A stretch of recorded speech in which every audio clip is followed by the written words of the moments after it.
मेरे प्रिय मित्रों, आइए स्वाध्याय के 35वीं और ज्योतिष के 25वीं पाठशाला में आइए प्रवेश करें। 17 अक्टूबर 2020, डे 35, JY 25, JY 102, उत्तराखंड मुक्त विश्वविद्यालय UOU के पाठ्यक्रम सिलेबस के तहत स्नातक प्रथम वर्ष के द्वितीय प्रश्न पत्र, जिसको विश्वविद्यालय व्यक्त करता है, जिसका कोड है JY 102, और द्वितीय प्रश्न पत्र ज्योतिष विषय के जो द्वितीय प्रश्न पत्र, उसका नाम दिया है विश्वविद्यालय ने जन्म कुंडली निर्माण के खंड चौथे खंड का नाम दिया है द्वादश भाव साधन या साधना, और इसके अंतर्गत आने वाली इकाई पहली और दूसरी को हम यहाँ पर आज की पाठशाला में समझने का हम प्रयास करेंगे। सबसे पहले आपको ज्ञात है, शरीफ बता देना हमारा फर्ज है कि यहाँ पर पाठशाला जो है दो भागों में होती है। पहला भाग का नाम है पाठ्यचर्या, या इसको हम कह सकते हैं प्रश्नोत्तर चर्चा, हम इसको कह सकते हैं। और पाठशाला का दूसरा भाग होता है पाठ्यक्रम, जिसको हम कह सकते हैं पाठ्यचर्या। पाठ्यचर्या नहीं, पाठ्य चर्चा। पाठ्यचर्या तो यहाँ है, यहाँ पर क्या है, पाठ्य चर्चा। तो चर्चा और चर्या में थोड़ा भेद को समझे। तो पाठ्यचर्या भाग एक में जिसको करिकुलम कहते हैं, और दूसरा है पाठ्यक्रम सिलेबस। तो पाठ्यचर्या में क्या होता है, प्रश्नोत्तर होते हैं। मतलब किसी ने प्रश्न, मन में कोई प्रश्न आता है, कोई सवाल आता है, कोई चिंतन, उसका प्रतीक पाठ्यचर्या में होता है। वहां पर किसी का क्या होता है, प्रश्न होता है। और यहाँ पर पाठ्यक्रम में कोई प्रश्न नहीं होता है, केवल करना है हमको, बस हो जाए। अगर कोई आपसे कह दे कि पाठ्यक्रम अर्थात सिलेबस में अगर आप ये कोर्स कर लो तो आपको नौकरी मिल जाएगी, आपको जॉब आपको मिल जाएगी, आपको कोई नौकरी मिल जाएगी, तो आप तत्क्षण पाठ्यक्रम पर सिलेबस को पढ़ना शुरू कर देंगे। हो सकता है कुछ भी हो, फिर तो रटना शुरू, कुछ भी हो, याद करना है, 100 में से 100 अंक लाने हैं। तो ये कहां पर होता है, पाठ्यक्रम में, सिलेबस में होता है। लेकिन ख्याल रखना, ठीक उसके विपरीत पाठ्यचर्या में होता है। तो पाठ्यचर्या में क्या होता है, कुछ जीवन से, यहाँ पाठ्यक्रम से कोई मतलब नहीं, पाठ्यक्रम को पूर्ण हो ना हो उससे कोई ज्यादा लेना नहीं। महत्वपूर्ण होता है पाठ्यचर्या, प्रश्न, जो हमारे मन में प्रश्न है उसका समाधान से होता है। तो करिकुलम, तो इसलिए पाठशाला का दो भाग एक जो है पाठ्यचर्या करिकुलम, जिसको हम कह सकते हैं प्रश्नोत्तर चर्चा, और दूसरा भाग दो पाठ्यक्रम अर्थात सिलेबस, पाठ्य जो है उस पर चर्चा। तो पाठ जो दिए हैं उस पर चर्चा। और ये पाठ्य चर्चा क्या होती है, किसी विश्वविद्यालय, किसी विद्यालय, किसी के तहत क्या होता है, किसी संस्था के द्वारा बनाया हुआ होता है, उसको हमें पढ़ना होता है, ये चीजें। और पाठ्यचर्या क्या होता है, जो हमारे मन में प्रश्न उठ रहे होते हैं, जो जीवन संबंधी हमें कहीं पर कठिनाई आ रही है, वहां पर उसके समाधान के लिए हमें पाठ्यचर्या की, करिकुलम की आवश्यकता होती है। तो ये दो चीजें हैं। और प्रश्नोत्तर चर्चा और पाठ्यचर्या, पाठ्य चर्चा, तो ये दो चीज याद रखना कि हम यहाँ पर पहले क्या करेंगे, प्रश्नोत्तर जो है, कोई प्रश्न है उसको, उत्तर को समझने का प्रयास, उससे संबंधित हम चर्चा करेंगे पहले भाग में। दूसरे भाग में पाठ कोई दिया होगा, उस पाठ पर क्या करेंगे, हम चर्चा करेंगे। तो आइए आज का जो पाठ्यचर्या भाग एक है, आइए उसमें प्रवेश करें। और उससे पहले महत्वपूर्ण एक बात और कहते हैं, स्वाध्याय हम कहते हैं कि स्वाध्याय के इतने दिवस में आइए प्रवेश करें। तो स्वाध्याय के अंतर्गत यहाँ पर हमने दो माध्यम हमने चुने हैं, दो माध्यम यहाँ पर हमारे क्या कहते हैं, दो माध्यम से हम जुड़ गए हैं। पहला जो साधन बन गया, बना है उत्तराखंड मुक्त विश्वविद्यालय। उत्तराखंड मुक्त विश्वविद्यालय एक साधन, एक माध्यम हमारा बना है स्वाध्याय को समझने के लिए। और दूसरा माध्यम जो आज से हो रहा है वह है NTA NET UGC। तो ये क्या है, दूसरा माध्यम। ये दो माध्यम से, स्वाध्याय में दो माध्यमों को लेकर हम क्या करेंगे, आगे पाठशाला करेंगे, आगे स्वाध्याय करेंगे। तो इसलिए दो इसलिए इसको मैं भाग 1 में पाठ्यचर्या में हम जो भी संबंधित बातें होंगी वो पाठ्यचर्या में एनटीए या कोई हमारा आएंगे उसको प्रश्न उत्तर सत्र में करेंगे। तो इसलिए हमने 2 भाग हमने कर दिया और 2 जो संस्था है उनसे हम जुड़ चुके हैं। तो इसलिए ये चीजों पर हम चर्चा करेंगे, मतलब माध्यम इसका होगा और उसको लेते हुए उनके पाठों को लेते हुए उनके सूत्र को लेते हुए हम आगे पाठशाला करेंगे, आगे क्या करेंगे, स्वाध्याय करेंगे। और लेकिन ये एनटीए नेट इससे कोई ज्यादा लेना देना नहीं है, यही हमें करना है, यही हमें पढ़ना है, ऐसा नहीं। ये केवल क्या रहेगा, माध्यम रहेगा, एक मीडियम रहेगा, बस एक साधन रहेगा। हमें क्या करना है, हमें एक भवन से एक कमरे से दूसरे कमरे एक कमरे से दूसरे फर्स्ट फ्लोर से सेकंड फ्लोर में जाना है तो हमें सीढ़ी की आवश्यकता होती है। हमें क्या होती है, सीढ़ी की आवश्यकता होती है। तो सीढ़ी जैसे हमें ये कह सकते हैं कि एनटीए एनईटी यूजीसी जो है, ये एनटीए नेट और यूजीसी जो है क्या है, सीढ़ी है। तो 2 सीढ़ी है कह सकते हैं, स्वाध्याय में 2 सीढ़ी हमारे अभी तो हो चुकी है। पहली सीढ़ी तो यूओयू है, दूसरा सीढ़ी क्या है, एनटीए नेट यूजीसी है। तो ये 2 सीढ़ी का काम करेंगे। हमें ऊपर में दूसरे फ्लोर में सेकंड फ्लोर में जाना है, क्योंकि हम क्या है फर्स्ट फ्लोर में है, सेकंड फ्लोर में हमें जाना है या थर्ड फ्लोर में जाना है, तो केवल सीढ़ी का हमें काम करेगा। उसके बाद जैसे ही हम फर्स्ट फ्लोर से सेकंड फ्लोर में जाएंगे तब इससे क्या कर देंगे, इसको हम क्या कर देंगे, विदाई दे देंगे। ठीक है, तो आइए, केवल एक साधन है, एक क्या है, एक माध्यम है, एक सीढ़ी है। तो आइए आप भाग 1 जो है उसको समझते हैं।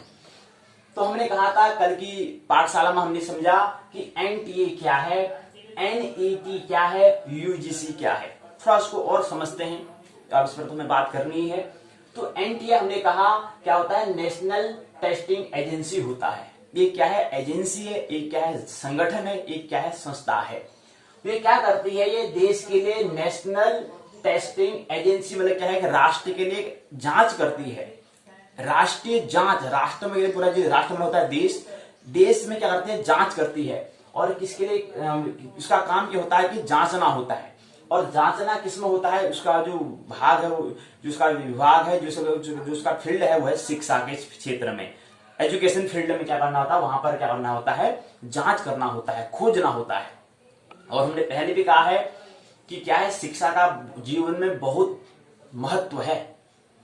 महत्व मतलब क्यों, क्योंकि हमें मन की चिकित्सा हमें करनी है, साइकोथेरेपी हमें करनी है, इसलिए शिक्षा का महत्व है। इसलिए एनटीए का भी महत्व है। तो एनटीए क्या करता है कि कोई जो शिक्षा में उसका मन का उपचार कर रहा है, कोई मन का उपचार करने के लिए उन्हें एक चिकित्सक की आवश्यकता होती है, एक डॉक्टर की आवश्यकता होती है। उसी को खोज करना या किसी सत्य की खोज करने के लिए हमें कोई एक ऐसे अर्जुन की हमें आवश्यकता होती है, ऐसे हमें शोधार्थी की हमें आवश्यकता होती है। ऐसे एनटीए क्या करता है, इस देश की जांच करता है। और ऐसे ही हमें क्या होती है कि जो शिक्षा है, जो ज्ञान है, जो जानना है, उसको पहुंचाना है, एक जगह से दूसरे, एक व्यक्ति से दूसरे व्यक्ति तक उसको पहुंचाना है। उसके लिए एक शिक्षक की आवश्यकता होती है। तो एनटीए यही करता है, एक शिक्षक उसको चुनना होता है, एक शिक्षक की उसको जांच करनी होती है। इतने सारे व्यक्ति हैं, 1 अरब 37 करोड़, 137 करोड़ या 8 अरब का करीब क्या है, इसी वसुधा में इतने लोग हैं। तो वहां पर क्या करना होता है, जांच करना होता है। इतने सारे लोग तो सब शिक्षा में क्रांति ला नहीं सकते हैं। कौन शिक्षा में क्रांति लाता है, इसके लिए national eligibility test, national testing agency होता है। ये केवल एक देश, भारत देश की बात है, लेकिन ऐसे विश्व में भी क्या होता है, विश्व में भी होता हो, वहां का भी क्या है, अलग अलग शिक्षा में क्रांति लाने के लिए वहां पर भी ब्राह्मण को खोजना होता है। कहने का मतलब है जो ब्रह्मांड को जाने। तो यहाँ पर एनटीए क्या करता है, ब्राह्मण को खोज है, ब्राह्मण की खोज है। कौन ब्राह्मण तो प्राप्त करता है, ऐसी उसकी खोज होती है, इसलिए वो टेस्ट करता है। इसलिए क्या करता है कि एनटीए क्या करता है, प्रश्न पत्र तैयार करता है और फिर क्या करता है, उसकी परीक्षा भी करवाता है। कौन कराता है, एनटीए करता है, नेशनल टेस्टिंग एजेंसी, जो भारत को हम वहां पर बात कर रहे हैं, भारत देश की हम बात कर रहे हैं। तो उसने जो परीक्षा कराता है, उस परीक्षा का नाम उसने दिया है एनईटी, नेशनल एलिजिबिलिटी टेस्ट नाम उसने दिया हुआ है। अर्थात राष्ट्र के लिए योग्य व्यक्ति का हमें कहती ऐसा कुछ जांच करनी है जो राष्ट्र के लिए योग्य हो, जो राष्ट्र में मतलब जो ब्राह्मण जो कुछ ज्ञान को दूसरों तक साझा करे, ऐसे हमें क्या है, ब्राह्मण की हमें आवश्यकता है। ऐसे उसके योग्य, ऐसे योग्य जो व्यक्ति है हमें उसकी आवश्यकता है। उसके लिए हमें क्या करना है, टेस्ट करना है, जांच करना है। और उसको इस परीक्षा का नाम क्या दे दिया है, नेशनल एलिजिबिलिटी टेस्ट, एनईटी दे दिया है। अब यहाँ पर इसी क्रम में यूजीसी को हमने समझने का प्रयास किया था। यूनिवर्सिटी ग्रांट कमीशन हमने कहा था, ये क्या है? ये जो ब्राह्मण जो एनटीए ने कर दिया है, एनटीए का काम क्या था? उसको वहां से जो ब्राह्मण है उसको खोजना था, अर्थात जो जानना है, जानने वाले ऐसे व्यक्ति जो शिक्षक हो सकता है और जो शोधार्थी, जो शोध कर सकते हैं, खोज कर सकते हैं, रिसर्च कर सकते हैं, अनुसंधान कर सकते हैं, ऐसे दो व्यक्तियों का क्या करना है? उसने एनटीए में खोजना है। उसके लिए वो क्या करता है? प्रश्न पत्र तैयार करता है और परीक्षा करवाता है। लेकिन उसके बाद यूजीसी क्या करती है कि उन जो परीक्षार्थी और जो शिक्षक हैं, शिक्षक को तो आगे वहां पर शिक्षक बनाने के लिए उनको मौका मिल जाएगा, और जो आगे शोधार्थी हैं उनके लिए क्या करना है? कुछ अनुदान करना है। तो यूजीसी क्या करता है? वहां के लिए अनुदान करता है, इसलिए इसका नाम विश्वविद्यालय अनुदान आयोग इसका नाम रखा है। तो इसका मतलब होता है क्या करता है? अनुदान करता है। अध्ययन वृत्ति अर्थात स्वाध्याय वृत्ति, जो स्वाध्याय कर रहे हैं, जो ब्राह्मण जो हैं, जो ब्रह्मांड को जानने चले हैं, जो ब्रह्मांड की ओर यात्रा कर रहे हैं, ब्रह्म प्लस अंड को समझने का प्रयास कर रहे हैं, मध्य में क्या है? एक मन भी है, इसको समझने का जो प्रयास कर रहे हैं, उनके लिए क्या करता है? वो प्रयास उनका जारी रहे, निरंतर वो यात्रा करते रहे, उनकी खोज जारी रहे, उसमें कोई व्यवधान न आए, उसकी यात्रा, उनको जो यात्रा है वो स्टॉप न हो जाए, रुक न जाए, इसलिए क्या करते हैं? स्वाध्याय वृत्ति अर्थात फिलोसफी की व्यवस्था करते हैं, स्वाध्याय वृत्ति अर्थात अध्ययन वृत्ति की व्यवस्था करते हैं। प्रदान करता है कौन? यूजीसी करता है। तो ये है तो एनटीए एनईटी यूजीसी 2024, तो ये बात है। और इसमें जो हमने कहा कि ये क्या है? एग्जामिनेशन होता है, एग्जाम कराती है एनटीए, नेट के क्या करती है? परीक्षा करवाती है। एग्जामिनेशन मतलब क्या होता है? हम इसको शॉर्ट में एग्जाम भी हम कहते हैं, परीक्षा हम कहते हैं। परीक्षा मतलब क्या होता है? झांकना, टटोलना, मूल्यांकन करना, परखना, दर्शन करना, साधना, परीक्षा को हम कह सकते हैं। तो मूल्य का आंकलन लगाना, अगर हम पैसे हमको मिल जाते तो मूल्य लगाते हैं, हम कितने मूल्य का है, क्या मूल्य, कितना हिसाब लगाते हैं, हमने कितने पैसे कमाए, हमने कितना पैसे खर्च करे, कैसे हम मूल्य का हिसाब लगा रहे हैं। ऐसे हमारे अंतर में जो हम कुछ विकास कर रहे हैं, नहीं कर रहे हैं, उसका कुछ आंकलन लगाना, इसके लिए हम क्या होती है? परीक्षा होती है।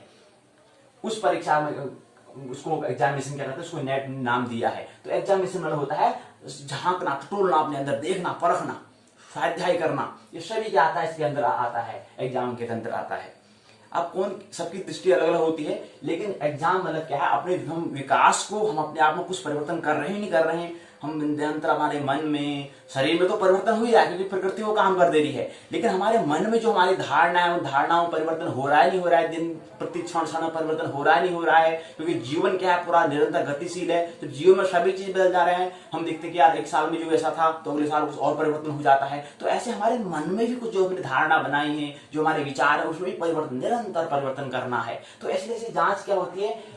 उस परीक्षा से होती है। अगर उसमें उसके माध्यम से अंक देखते हैं, कितने अंक हमने अर्जित किए, तो लगता है कि हम कुछ विकास कर रहे हैं। तो ये बात ख्याल रही। तो झांकना होता है, टटोलना होता है, अपना अवलोकन करना होता है, परखना अपना होता है, अपने आप को टटोलना होता है। तो ये चीज क्या है? इसलिए एग्जाम होता है। तो मैंने बताया कि दर्शन की दो दृष्टि होती है। हम बता रहे हैं कि क्या है? एग्जाम मतलब दर्शन है अर्थात परीक्षा है। तो परीक्षा की दो दृष्टि हो सकती है, दो दृष्टि, और दो को मध्यम दृष्टि भी हो सकती है, तीन दृष्टि हो सकती है। तो पहली दृष्टि है बाह्य दृष्टि, दूसरी है अंतस दृष्टि, और अंतस और बाह्य दृष्टि का मध्यम होता है मध्यम दृष्टि हम कह सकते हैं। तो बाह्य दृष्टि मतलब होता है प्रकृति के, जो हम प्रकृति को जो हम समझने का प्रयास जो करते हैं, जिसको हम विज्ञान हम कह सकते हैं। और एक अंतस जो बाह्य दृष्टि कहलाती है, और अंतर दृष्टि ऐसी दृष्टि जो हम ब्रह्म को समझने का हम प्रयास करते हैं, अध्यात्म उसको हम कह सकते हैं। और तीसरी मध्यम दृष्टि जो है, बाह्य और अंतस के मध्य में एक जो मध्यम दृष्टि है वो है धर्म, जिसको मन कह सकते हैं। इन दोनों के बीच का जो रिलेशनशिप है, जो संबंध है, उस संबंध को हम मन कहते हैं। तो मन क्या है? धर्म का प्रतीक है। तो मन जो है धर्म का प्रतीक है, इसलिए शिक्षा भी क्या है? कोई भी ऐसी शिक्षा हम करेंगे, कोई भी शास्त्र होता है मनोशास्त्र तक होता है, अर्थात धर्म तक हम किसी को व्यक्ति को धर्म तक कर सकते हैं। और धर्म के अंदर भी क्या होता है? फिर धर्म के भी क्या होता है? स्वधर्म होता है और एक परधर्म होता है। एक स्वधर्म, धर्म और स्वधर्म। स्वधर्म मतलब जो हमारा स्वभाव है उसके अनुरूप में कर्म करना, वो स्वधर्म कहलाता है। और धर्म मतलब होता है कि जिसे हमें रिश्तेदारी इत्यादि कुछ निभाना है, जहां पर हमने कुछ सहयोगी जन्म लिया है, वहां का जो हमें कुछ क्या करना है, वहां पर हमें कुछ जिम्मेदारी निभानी है, वो धर्म कहलाता है। लेकिन स्वधर्म मतलब होता है कि अपने अंदर जो हमारा हुनर, जो कौशल है, उसको बाहर निकालने के लिए कुछ कर्म करना, उस कर्म को फिर दूसरे तक साझा करना, वो स्वधर्म कहलाता है। धर्म से बड़ा स्वधर्म है। तो स्वधर्म के लिए हमें क्या करना पड़ता है? हमें बहुत कुछ धर्म की जो बात है उसको भी हमें क्या करना पड़ता है, छोड़ना पड़ता है, क्योंकि स्वधर्म बड़ा है इसलिए। तो ये चीज है। तो हमने बताया ये क्या है, प्रकृति विज्ञान अर्थात शिक्षा, अर्थात यहाँ पर शिक्षार्थी हम कहते हैं, क्योंकि जो बाह्य दृष्टि होगा, जो भी व्यक्ति होंगे, जो स्टूडेंट विद्यार्थी होगा, उसको हम शिक्षार्थी कहते हैं, क्योंकि वह शिक्षा को समझना था, प्रकृति को अर्थात विज्ञान को समझने की, अर्थात बाह्य दृष्टि को समझने का, अर्थात प्रकृति को समझने का वो प्रयास कर रहा है।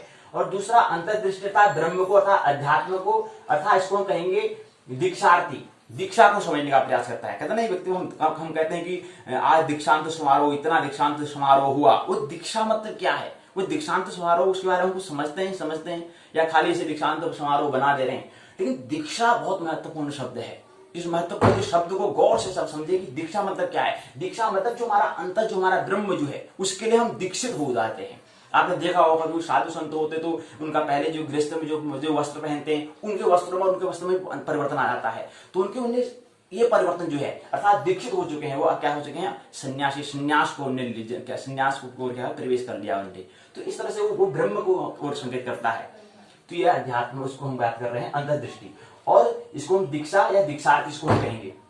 जो जानने को प्रयास करेगा, जो संकेत, जो सिग्नल मिलने ब्रह्म की ओर संकेत, इशारे को समझने का जो प्रयास करता है, उसको हम दीक्षार्थी कहते हैं। अर्थात दीक्षा लेना प्रारंभ इसने कर दिया है। और जो शिक्षा अर्थात प्रकृति विज्ञान को समझने का प्रयास कर रहा है, उसको हम शिक्षा अर्थात शिक्षा को जो समझने का प्रयास कर रहा है, अर्थात शिक्षा के माध्यम से जो समझने का प्रयास कर रहा है प्रकृति को, उसको हम शिक्षार्थी कहते हैं।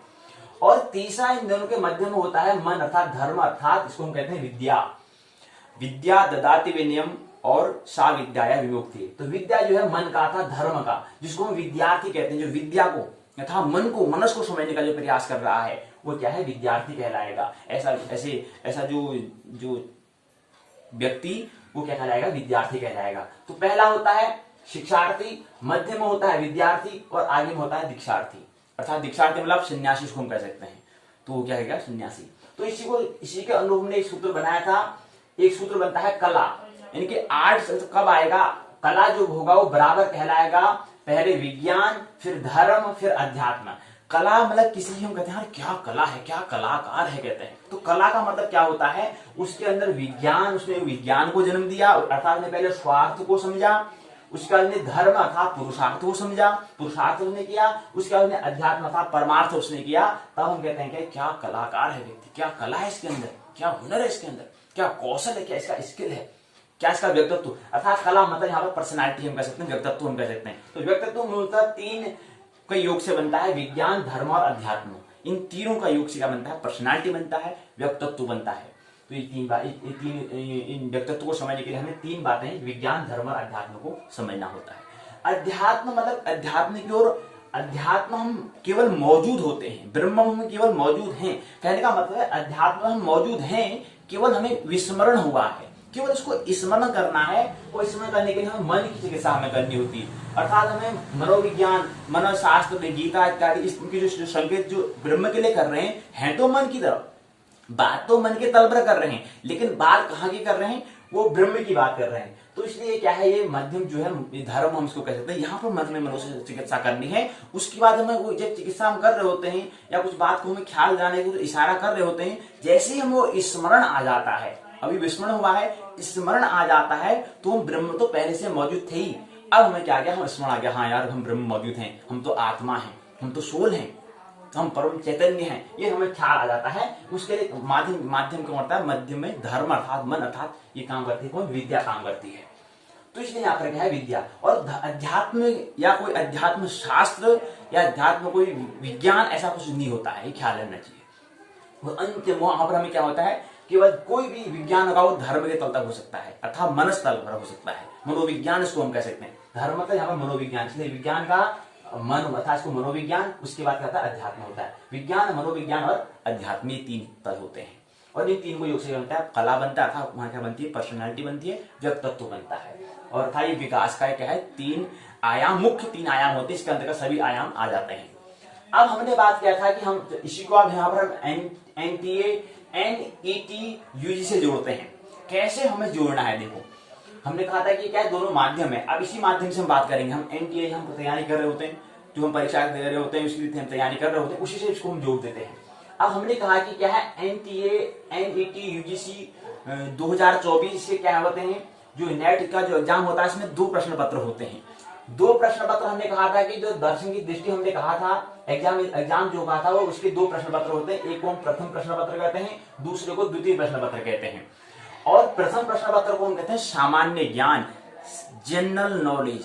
सामान्य ज्ञान, एक व्यक्ति को सामान्य ज्ञान क्या होना चाहिए, सामान्य ज्ञान क्या, जैसा सामान्य ज्ञान होना चाहिए वो हमने क्या कर दिया, बाह्य दृष्टि अर्थात हम उसको कह सकते हैं। सामान्य ज्ञान मतलब बाह्य दृष्टि।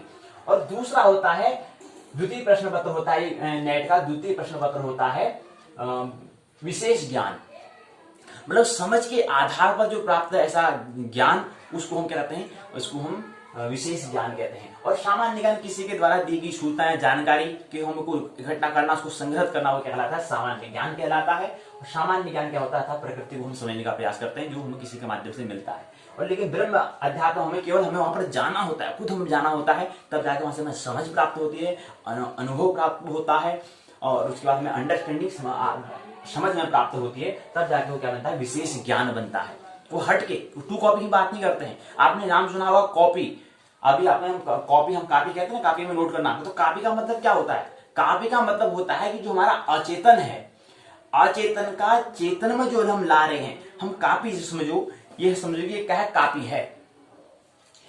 इसको भी थोड़ा समझ लें, हम कॉपी कहते हैं, हम कॉपी, तो कॉपी का मतलब क्या होता है, हम जो बुक कहते हैं, नोटबुक कहते हैं, इसका मतलब होता है कि हमारे पास क्या है, खाली पेज होते हैं। ये इस खाली कोरे पेज में, ये पेज जो है, इसमें हम क्या लिखते हैं, इसमें जो हमारा अचेतन मन से जो चेतन में जो बात आ चुकी है उसको इसमें क्या करते हैं, दर्ज करते हैं, नोट करते हैं, लिखते हैं। इसलिए इसको नोटबुक कहा या कॉपी हम इसको कहते हैं। जैसे कहते हैं फोटो कॉपी करना, कॉपी मतलब कहना उसको ठीक उसकी प्रतिरूप उस वक्त तैयार करना। तो जो हमारा अचेतन जो था उसको अन्य लोगों को साझा करने के लिए हम क्या करते हैं, किसी कॉपी में क्या करते हैं, शायरी लिखते हैं या कुछ लिखते हैं या पत्र लिखते हैं, तो उसको क्या करते हैं, नोट करते हैं। ऐसी ही परीक्षा में भी क्या करता है, जो हमारा अंतः चेतन में जो अचेतन में जो पड़ा है उसको चेतन में लाने के बाद, जो अंतस में बीज जो पड़ा है उसको चेतन में लाने का प्रयास तो शिक्षा है। कैसी व्यवस्था, ऐसी व्यवस्था करो, ऐसी व्यवस्था करो जो अंदर पड़ा है, जो सोया पड़ा है उसे बाहर निकालो। उसको बाहर निकालने के बाद प्रकृति के माध्यम से उसको कॉपी में हम दर्ज करें, तो ताकि वो जो हमारा अंदर जो कौशल, जो हमारा जो स्किल, जो हुनर था, उसको दूसरे लोग भी समझ पाए। और उसका जो दूसरे लोग समझेंगे वो भी फिर अपने उसी के माध्यम से अपने हुनर को, अपने कौशल को समझे, उसको भी बाहर निकालें, उसको फिर वो कॉपी में दर्ज करें। इसलिए तो परीक्षा होती है। और परीक्षा करने का फिर वो तीसरा उसको कैसे करें, तो ऐसे ही क्रम चलता रहे, तो सभी व्यक्ति क्या हो जाए, अंत में क्या हो जाए, एक आनंद महोत्सव पूर्ण जीवन जिए, ऐसा कुछ होता है। अब इस अवस्था तक व्यक्ति पहुंच पा रहा नहीं पहुंचता है, तो प्रत्येक शिक्षार्थी पर, विद्यार्थी पर और दीक्षार्थी पर निर्भर करेगा, अर्थात 3 तल के आधार पर निर्भर करेगा। अगर वो शिक्षार्थी में शिक्षा भी अगर अटक गया तो आगे विद्यार्थी और दीक्षार्थी भी है, वो कैसे कर पाएगा, वो व्यक्ति में निर्भर करता है। तो इसलिए हम कॉपी कहते हैं इंग्लिश में। तो कॉपी का मतलब होता है कि जो हमारा अचेतन मन में है उसको चेतन में लाने के बाद उसको फिर जो हम दर्ज करते हैं, जो हम लिखते हैं, इसलिए इसका नाम है नोटबुक कहा, जो हमने नोट करना। अर्थात क्या होता है, अचेतन में सब कुछ पड़ा है, चेतन में हम जब लाते हैं तो बहुत कुछ, 72,000 विचार आते हैं एक दिन में। इतने विचार को कैसे संभाल पाएंगे, तो इसके लिए हमें क्या करना पड़ता है, हम कॉपी में दर्ज कर देते हैं, नोट कर देते हैं इसको। किसमें करते हैं, नोटबुक में करते हैं। तो इसलिए इसको हम कॉपी कहते हैं। कॉपी मतलब पूरा जो कागज है, इसमें क्या करना, जो अचेतन मन में हमारा कुछ विचार कुछ है उसको दर्ज करना। लेकिन ख्याल रहना चाहिए, जब हम परीक्षा होती है, जब एग्जाम हम देते हैं, वहां पर हम फोटो कॉपी कैसे करते हैं, वहां पर जो हम लिखते हैं, जो कॉपी में लिखते हैं, वो कैसे लिखते हैं, क्या हमारा अचेतन मन में जो था और उसके लिए गुरुजी ने इतने सारे अध्याय पढ़ाए थे, गुरुजी इतनी बातें बोल रहे थे, इतना परिश्रम कर रहे थे, इतना पीरियड में 40 मिनट का पीरियड में इतना समझाने का प्रयास, कहानियों के माध्यम से समझा रही थी, उसको क्या मैं उसके माध्यम से मैं अपने अंदर गया, अपने अंदर जो मेरा हुनर कौशल था उसको मैं बाहर निकाल पाया नहीं पाया, इसकी जांच का नाम है परीक्षा। इसका जो परिणाम, जिसको निकालने का माध्यम जो किसी के माध्यम से देखिएगा, जो गुरु के माध्यम से देखेंगे, हाँ यार इस व्यक्ति ने क्या करा, अपने अंदर जो हुनर है, कौशल, उसको बाहर निकाला है। अर्थात इसने क्या करा, इसका जो ये व्यक्ति क्या है, इसकी पहली कक्षा या दूसरी कक्षा में, इस कक्षा से उसको अगली कक्षा में क्या करना है, हमें बढ़ाना चाहिए, क्योंकि इसने वाकई में इसने हुनर निकाला है। क्योंकि इसने पूरी एकदम बात को फोटो कॉपी नहीं कर रही है, इसने कॉपी तो करी है, किसी कह रही है, अपने अचेतन मन की कॉपी करी है, कॉपी तो करी है, अपने हुनर की, अपने कौशल की, अपने जो स्वरूप है उसकी ही कॉपी करी है, लेकिन बाहरी अन्य किसी की कॉपी नहीं करी है, कहीं से देखा देखी है, नकल नहीं करा है। अकल से, अकल का उसने क्या करा है, नकल करा है। अपना अकल है उसका क्या करा है, नकल करा है। अकल मतलब होता है अचेतन मन और नकल मतलब होता है चेतन। तो चेतन जो होता है वो क्या करता है, अकल की अर्थात अचेतन की करता है, नकल करता है। इसलिए वाक्य में इसने क्या करा है, अकल से, अकल की नकल करी है, इसलिए इसको क्या कर दो, पहली कक्षा से दूसरी कक्षा में इसको प्रोमोट करो, इसको कक्षा से पास कराओ, इसको अगली कक्षा में प्रवेश दो, ये चीज होता है। तो ये चीज है। कॉपी का मतलब समझे कि हम क्या खाली ऐसे ही चले जा रहे हैं, दिए जा रहे हैं, प्रश्न करे जा रहे हैं, लिखे जा रहे हैं, ऐसा नहीं। मतलब ये होता है, कॉपी का मतलब होता है जो कोरा कागज है इसमें अचेतन मन को लिख देना है। लेकिन एक बात और ख्याल रहे, जैसे कोरा कागज है ऐसे ही व्यक्ति का जब जन्म होता है वह ऐसे कोरे कागज जैसे है, ऐसी स्मृति भी हमारे जो मेमोरी है वो रिक्त मेमोरी होती है। धीरे धीरे हम जानकारी इकट्ठा शुरू करते हैं, इतनी जानकारी इकट्ठा कर लेते हैं जो ब्रह्म है, जो अचेतन में पड़ा है उसको भूल जाते हैं। इतनी जानकारी हमने इकट्ठा कर लेते हैं कि जो हमारा अचेतन में जो ब्रह्म जो है, जो वास्तविक है, उसको हम क्या करते हैं, भुला देते हैं। वो इतने पीछे अचेतन में दबा देते हैं। चेतन में इतनी हमारे पास जानकारी, इंफॉर्मेशन इतनी संग्रहित, इतनी इकट्ठा हो जाती है कि अचेतन मन में जो है वो तो पूरा वैसे रहता है, और पूरा जो हमारा जीवन मिला था उस जीवन को भी हमने गवा दिया, फिर अगला जीवन लेना पड़ेगा। तो इसलिए हम कैसे करें, जैसे जन्म है वैसे जो अचेतन मन में पड़ा है उसको बाहर निकालें। कैसे बाहर निकालें, इसके लिए तो परीक्षा, इसलिए तो यहाँ पर क्या है, शिक्षा, इसलिए तो पाठशाला आयोजन, पाठशाला या विद्यालय या विश्वविद्यालय या महाविद्यालय क्या है, यहाँ पर अस्तित्व में है, यहाँ पर इसका उनका आविष्कार हुआ है, ऐसी आविष्कार नहीं हुआ है। ये बात है। तो कॉपी का मतलब उस संगीत यहाँ पर समझने का प्रयास किया होगा। अब आइए आगे क्रम को बढ़ाते हैं। तो हम ये कह रहे हैं कि क्या है, ये एग्जामिनेशन की हम बात कर रहे हैं।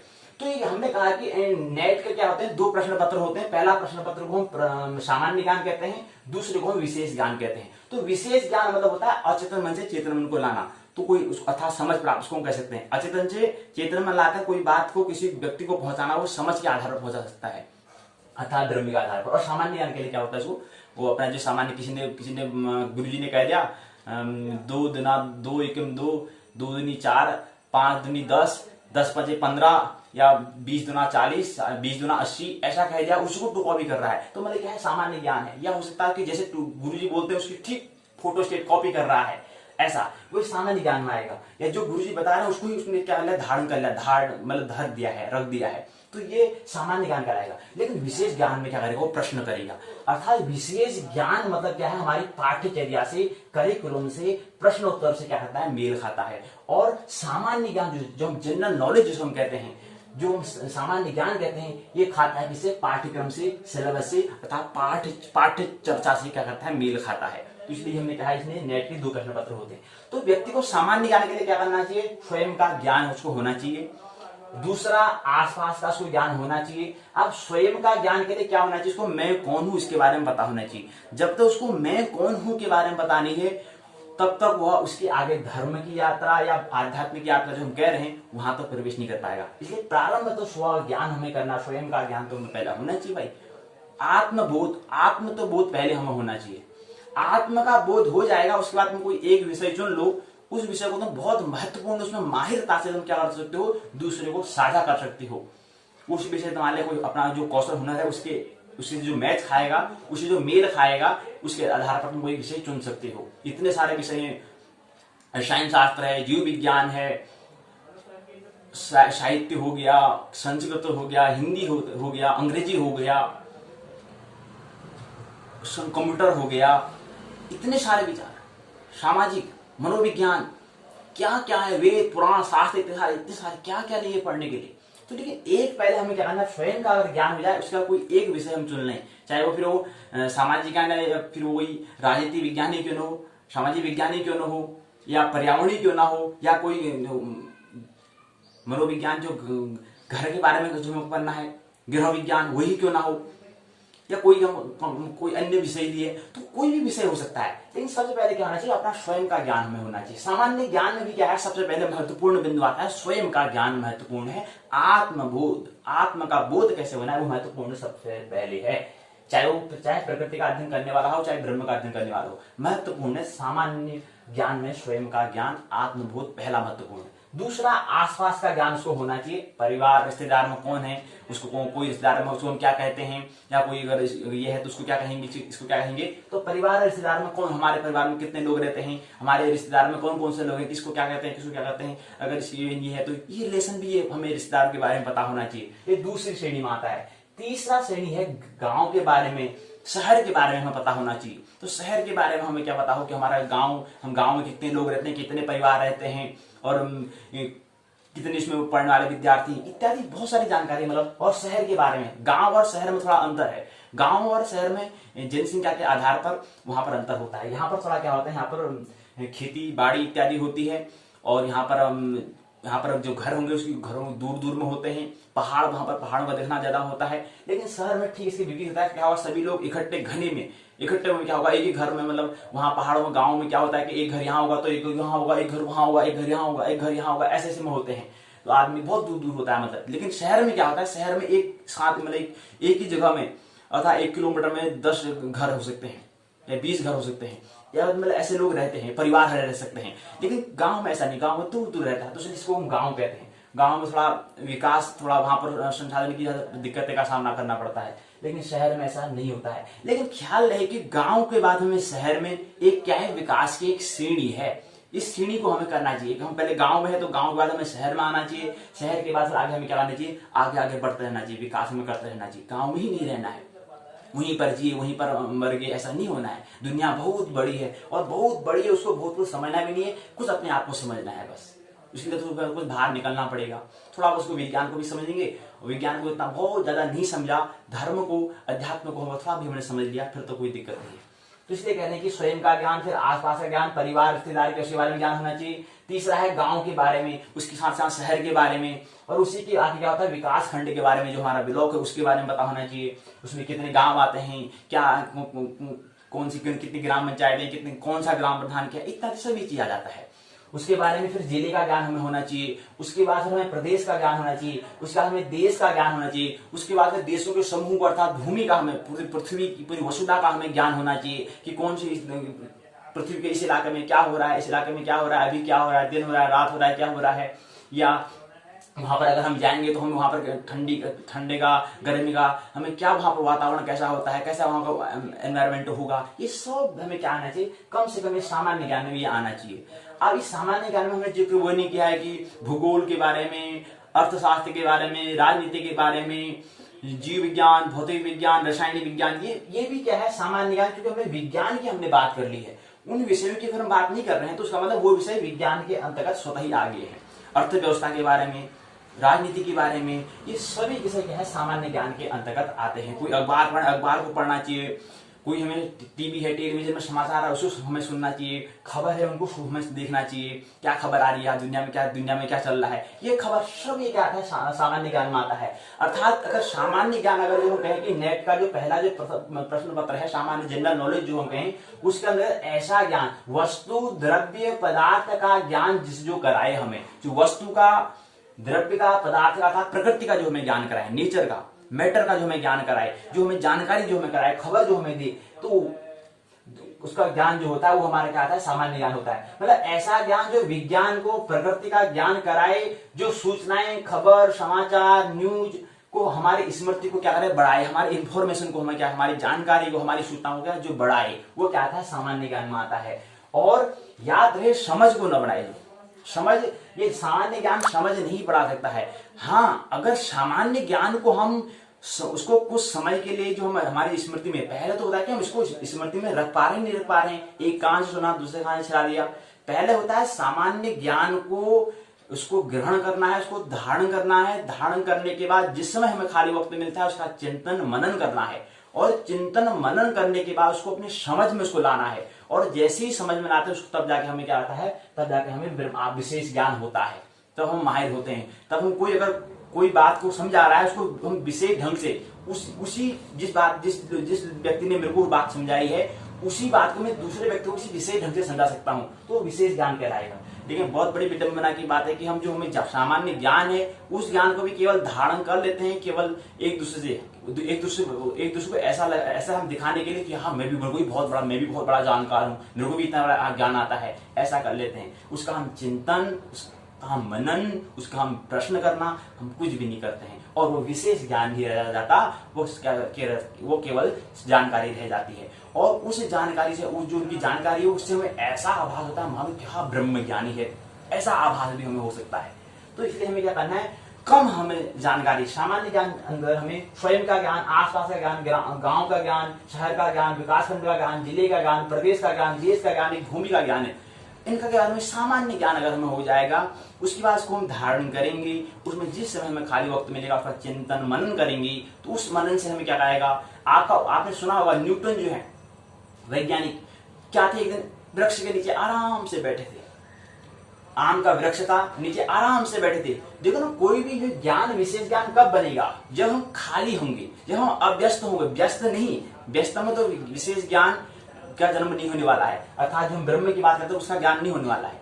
जिसमें हम खाली वक्त हम जब होते हैं, अव्यस्त जब होते हैं, जैसे न्यूटन का उदाहरण यहाँ पर ले रहे हैं, जिक्र कर रहे हैं, तो न्यूटन क्या था, आम के वृक्ष के नीचे क्या थे, आराम से बैठे हुए थे, ठंडी पेड़ की हवा का आनंद ले रहे थे। सुबह प्रकृति का बड़ा सुबह टाइम था, बड़ा आनंद ले रहे थे। क्या होता है एकाएक, बाकी सब आपको पता है कि एकाएक क्या था, वृक्ष से क्या होता है, जो आम होता है वो तब से नीचे गिरता है। तो उसमें निर्मल शांत मन था, मौन थे। तो उस समय उनका मन ने प्रश्न कर दिया, अभी जो हम न्यूटन के बारे में है वो सामान्य ज्ञान है। देखो सामान्य ज्ञान और विशेष ज्ञान में क्या अंतर है, क्या भेद है, इसको समझ रहे हैं। तो उसमें जो न्यूटन का भी जो जिक्र कर रहे हैं हमारे लिए क्या है, सामान्य ज्ञान है, जनरल नॉलेज है। लेकिन न्यूटन के लिए जो न्यूटन का हम जो जिक्र कर रहे हैं, जिसके लिए बात बता रहे हैं, वो क्या है, विशेष ज्ञान है। तो न्यूटन आराम से वृक्ष, आम के वृक्ष के नीचे बैठे थे। तो जैसे ही क्या था, आम नीचे गिरता है, तत्क्षण मन जो है, अर्थात धर्म जो हम जो बात करते हैं, तो मन ने तत्क्षण प्रश्न कर दिया, ये आम का वृक्ष, आम के वृक्ष में जो आम का फल था वो नीचे ही क्यों, वाई क्यों गिरा, नीचे ही क्यों गिरा, ऊपर को क्यों नहीं गिरा।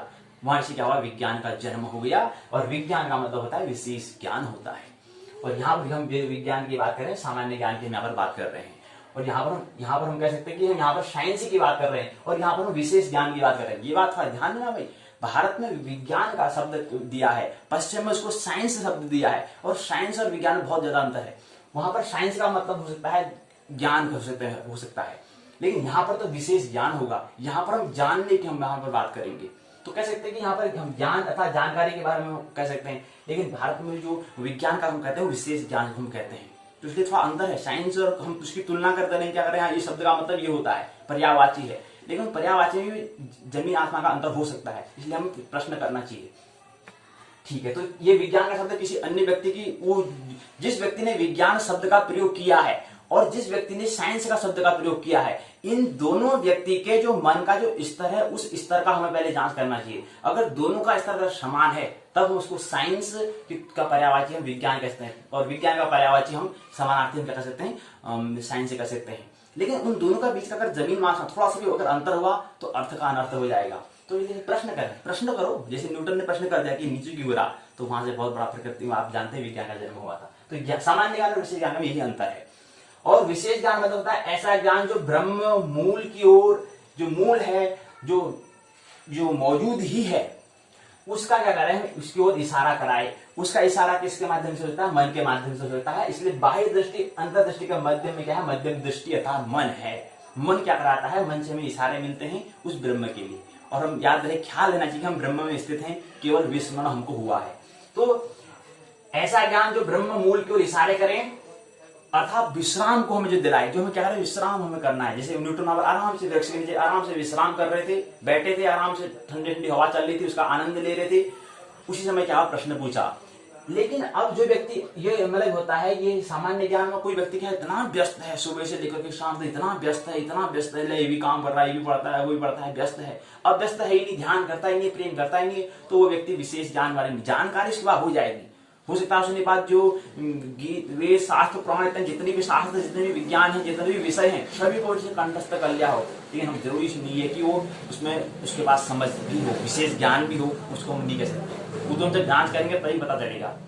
तो इसलिए विशेष ज्ञान में ये होता है। अर्थात यहाँ पे विशेष ज्ञान में प्रतिस्पर्धा, सामान्य ज्ञान में क्या होता है, प्रतिस्पर्धा करो, प्रतियोगिता करो, कंपटीशन में हम आगे आना है, टॉपर बनना है, हमको क्लास में सबसे आगे बैठना है, और वो पीछे करो, पीछे धकेलो उनको पीछे को, हमें आगे बढ़ना है, दूसरों को धकेलो, हमें आगे बढ़ना है। ये क्या है, जो भागा दौड़ी क्या है, आपाधापी क्या है, ये सामान्य ज्ञान होता है। अगर सामान्य ज्ञान अगर हमें कम भी है, अगर हमारे पास ब्रह्म ज्ञान, अगर ब्रह्म वाला आत्मबोध अगर हमें ज्यादा है, तो भी हम क्या है, बड़े महान व्यक्ति हैं, अर्थात क्या है, मेधावी, महाप्रज्ञावान, प्रज्ञावान हम उसको कैसे प्रज्ञावान उसको हम कह सकते हैं, प्रतिभाशाली हम उसको कह सकते हैं। लेकिन जानकारी बहुत ज्यादा है, ब्रह्म का, प्रेम का, ध्यान का, भक्ति का कुछ भी हमें एक अंश भी अगर हम उसके बारे में अनुभव नहीं है तो वो ज्ञान सब क्या जाता है, फिजूल का हो जाता है, व्यर्थ हो जाता है। फिर जब क्या होगा, वर्तुल चलता रहता है, पुनरपि जन्म पुनरपि मरणम। तो ये चीज है। तो हमने कला विज्ञान धर्म में बताया था कि स्वार्थ पुरुषार्थ और परमार्थ हमें करना है। तो स्वार्थ हमें पहले करना है, अपने स्व अर्थ को हमें समझना है, फिर पुरुषार्थ करना है, फिर परमार्थ करना है। तो एक सूत्र हमें आज जो ये भाग 1 है, पाठशाला का जो भाग 1 है, पाठ्यचर्या प्रश्नोत्तर चर्चा करिकुलम जो है, इसके अंदर एक सूत्र है, कला बराबर होता है अर्थात पर्सनालिटी या जो हम व्यक्तित्व कहते हैं, वह विज्ञान, धर्म और अध्यात्म के योग से होता है। योग से है, केवल हमें विस्मरण हुआ है, हमें स्मरण करना है। विज्ञान हमारे पास है, धर्म हमारे पास है, अध्यात्म हमारे पास है, कहीं से लाना हमें नहीं है, केवल स्मरण करना है। अब स्मरण करने में हम कितना देर लगाते हैं, विज्ञान में ही उलझ जाते हैं, धर्म में ही उलझ जाते हैं, ये हमारे ऊपर निर्भर करता है। ये विज्ञान में ही रहते ही हमारे पर बात है, ये हमारे, इसलिए तो हमारा विकास, हमारा जो डेवलपमेंट जो उसका स्तर है, उसके स्तर पर हम कह सकते हैं कि हाँ ये व्यक्ति अभी नहीं आना चाहता है, तो जिसको ये बातें नहीं करनी। इसलिए क्या हो, व्यक्ति की योग्यता के आधार पर क्या करनी चाहिए, चर्चा करनी चाहिए, उससे वार्तालाप करनी चाहिए। तो ये क्रम क्या होता है, यहीं पर पूर्ण होता है। तो ये हमने बताया क्या है, भाग 1 में क्या है, ये हमने समझने का प्रयास किया है। तो कुछ संकेत लें, कुछ हमें क्या करना है, कुछ संकेत हमें लेना है, उसके आधार पर हमें क्या करना है, फिर आगे फिर चिंतन मनन करना है, एक व्यक्तित्व का हमें निर्माण करना है। व्यक्तित्व का निर्माण, जन्म कुंडली का निर्माण, वही व्यक्तित्व का निर्माण का एक हिस्सा है। ये बात हमें स्मरण करना है। आइए पाठशाला का भाग 1 पाठ्यचर्या करिकुलम प्रश्नोत्तर चर्चा जो है वो पूर्ण होता है, लेकिन उससे पहले कुछ सूत्र और हम समझ लें। हमने यहाँ पर सामान्य ज्ञान कहा था, सामान्य ज्ञान में हमने कहा था कि यहाँ पर गांव शहर के बारे में, थोड़ा हल्द्वानी शहर के बारे में कुछ संकेत हमें दें कि कौन कौन से क्षेत्र यहाँ पर आते हैं। कोई आपसे पूछ दे कि हल्द्वानी क्षेत्र जो है, उससे पहले थोड़ा हम यहाँ पर समझें कि थोड़ा नेट के बारे में बात कर लेते हैं, हम आगे क्या बात करने वाले हैं।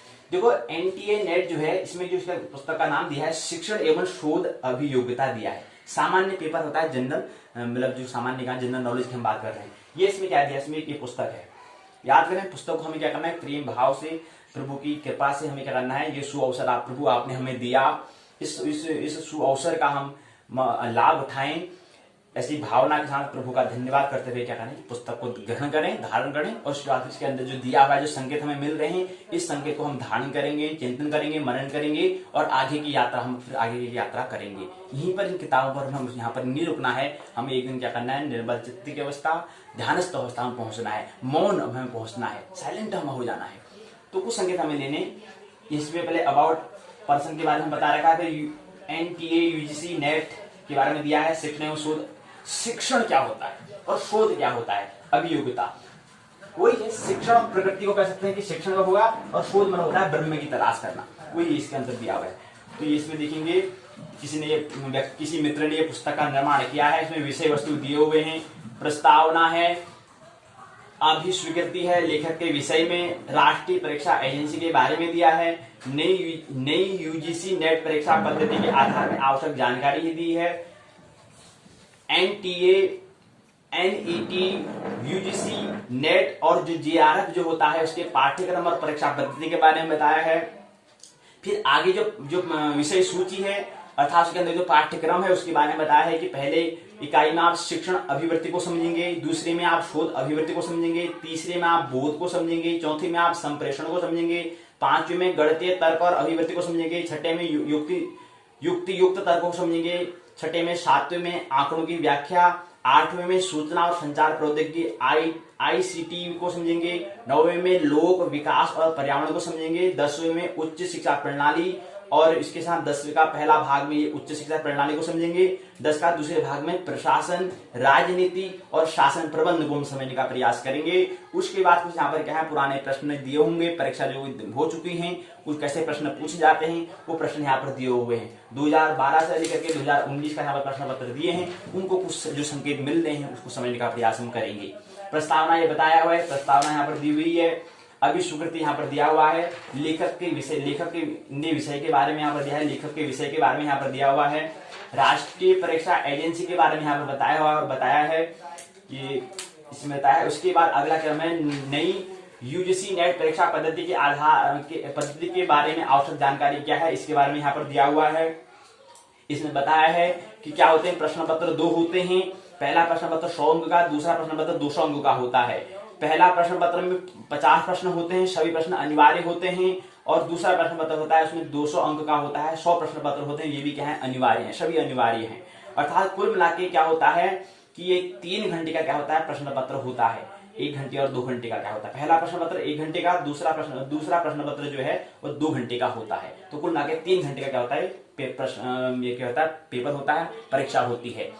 और प्रश्न पत्र जो पहला है वो हमने बताने क्या है, बाह्य दृष्टि हम जिसे हम कह रहे हैं, अर्थात सामान्य ज्ञान। दूसरा विशेष ज्ञान, जैसे हमने विशेष ज्ञान, हमारे विषय क्या है, ज्योतिष हमने विषय चुना है। ऐसे कोई व्यक्ति अपना कोई अलग विषय चुन सकता है, कोई मनोविज्ञान को ले सकता है, कोई विज्ञान को ले सकता है, कोई भौतिक विज्ञान, रसायन विज्ञान इत्यादि कोई और विज्ञान को ले सकता है, कोई दर्शन को ले सकता है, कोई वेद, कोई संस्कृत को ले सकता है, कोई हिंदी को, कोई इंग्लिश को, कोई कंप्यूटर का, कोई मतलब नहीं है, कोई जो उसको अपना अंदर हुनर स्वभाव की जो उससे पहचान हो जाए उस विषय से क्या रहता है, दूसरा प्रश्न पत्र को दे सकता है। तो करीब करीब 100 प्रश्न पत्र होते हैं। और ज्योतिष में जो क्या है, संयुक्त रूप से जो है पारंपरिक प्रश्न पत्र होता है C73 कोड उसमें क्या है, वो दूसरे प्रश्न पत्र में 73वें नंबर में आता है, उसको क्या है, वहां पर इसकी बात हम करेंगे। तो ये बता रहे हैं जो दूसरा प्रश्न पत्र 2 घंटे का होता है और 200 अंकों का होता है, 100 प्रश्न उसमें पूछे जाते हैं और सभी अनिवार्य हैं, 2 घंटे का है। और पहले में क्या है, 100 अंक होते हैं, 50 प्रश्न होते हैं, सभी अनिवार्य हैं, 1 घंटे का होता है, 2 + 1 = 3 घंटे का क्या होता है, ये प्रश्न पत्र होता है। यही क्रम आगे इसमें दिया हुआ है। इसके बारे में फिर यहाँ पर जो हम बता रहे हैं, जो पाठ्यक्रम है उसको यहाँ पर विस्तार से बताया है। पाठ्यक्रम प्रथम प्रश्न पत्र में क्या है, उसके अंतर्गत फिर शिक्षण अभिवृत्ति, अंदर उसका जो पाठ्यक्रम सिलेबस है उसको समझा रखा है।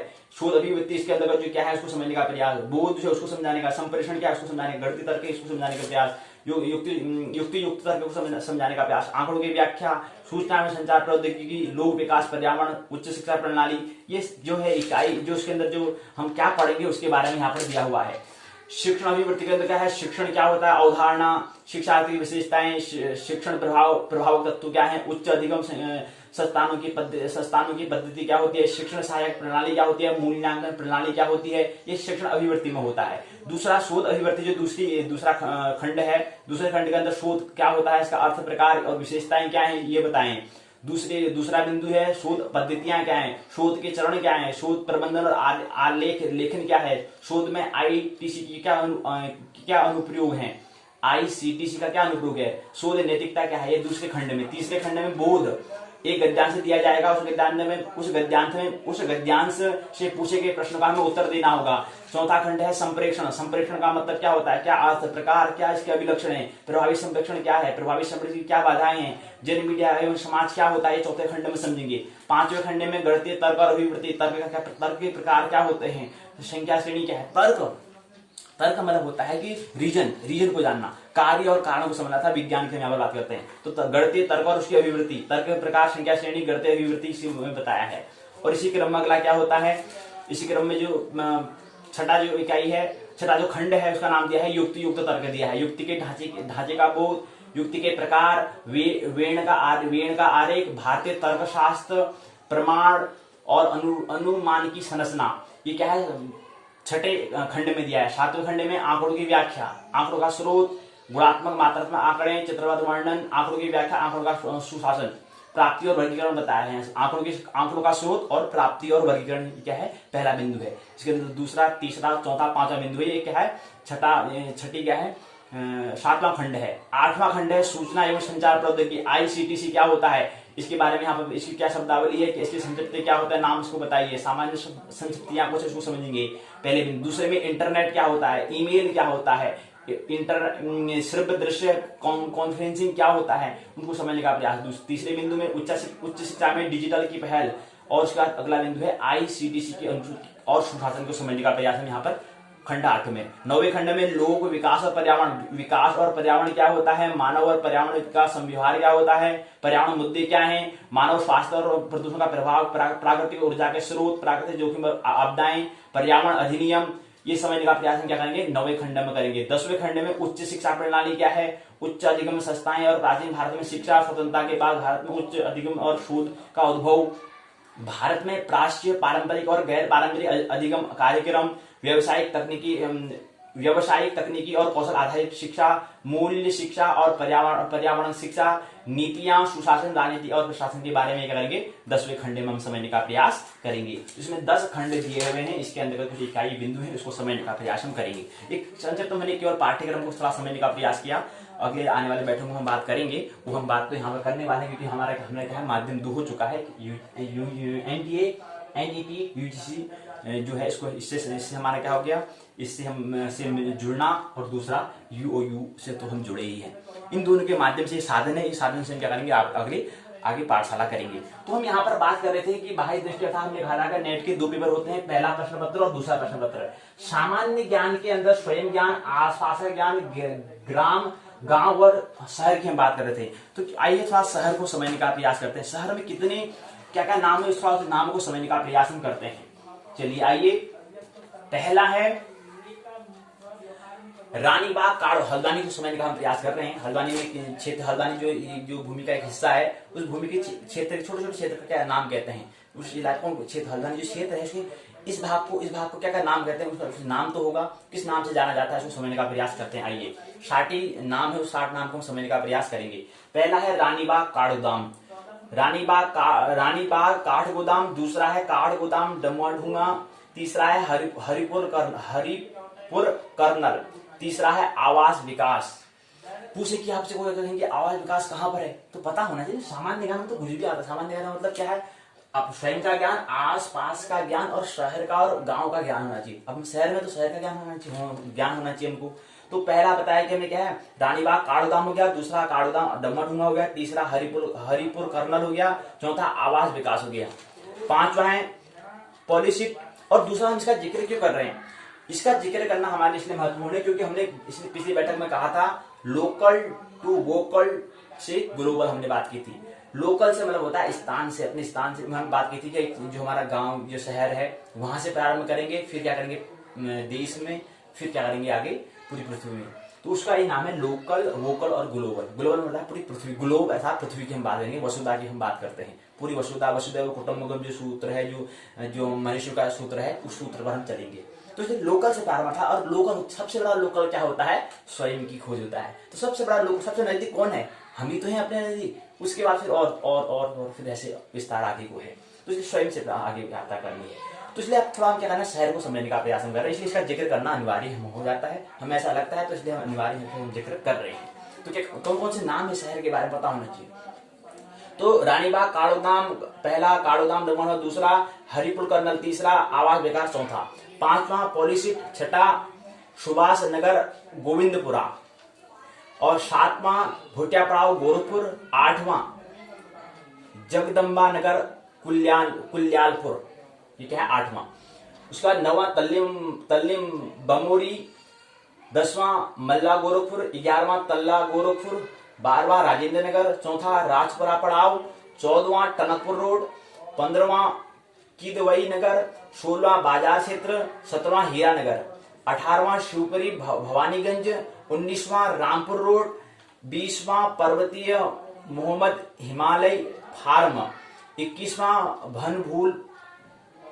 बनभूलपुरा लाइन 14 से 16, और उसके बाद अगला क्या है, ये 21वां हो गया। 22वां बनभूलपुरा लाइन 8 से 13 तक, 23वां बनभूलपुरा लाइन 14 से 16 तक, फिर 24वां है गफूर बस्ती बनभूलपुरा, 25वां है लाइन नंबर 17 से 20 तक, 26वां है नई बस्ती बनभूलपुरा, 27वां गांधीनगर, 28वां बरेली रोड धर्मपुरा, 29वां इंदिरा नगर, 30वां इंदिरा नगर दक्षिणी, 31वां कंपनी बाग, उसका 32वां इंदिरा नगर पश्चिमी, 33वां इंदिरा नगर पूर्वी, 34वां ब्यूरा डमुआढूंगा बंदोबस्ती। उसके बाद 35वां, ये 34वां था, 35वां जवाहर ज्योति आंशिक डमुआढूंगा बंदोबस्ती, 36वां जवाहर ज्योति प्रथम, 37वां जवाहर ज्योति द्वितीय, 38वां विक्टोरिया, 39वां लोहरिया साल मल्ला धार विठोरिया, लोहरिया साल मल्ला धार भिठोरिया। 44वां है लोहरिया साल तल्ला हिम्मतपुर मल्ला। 40वां हो गया। 41वां भगवानपुर। 42वां हरिनगर। 43वां छड़याल।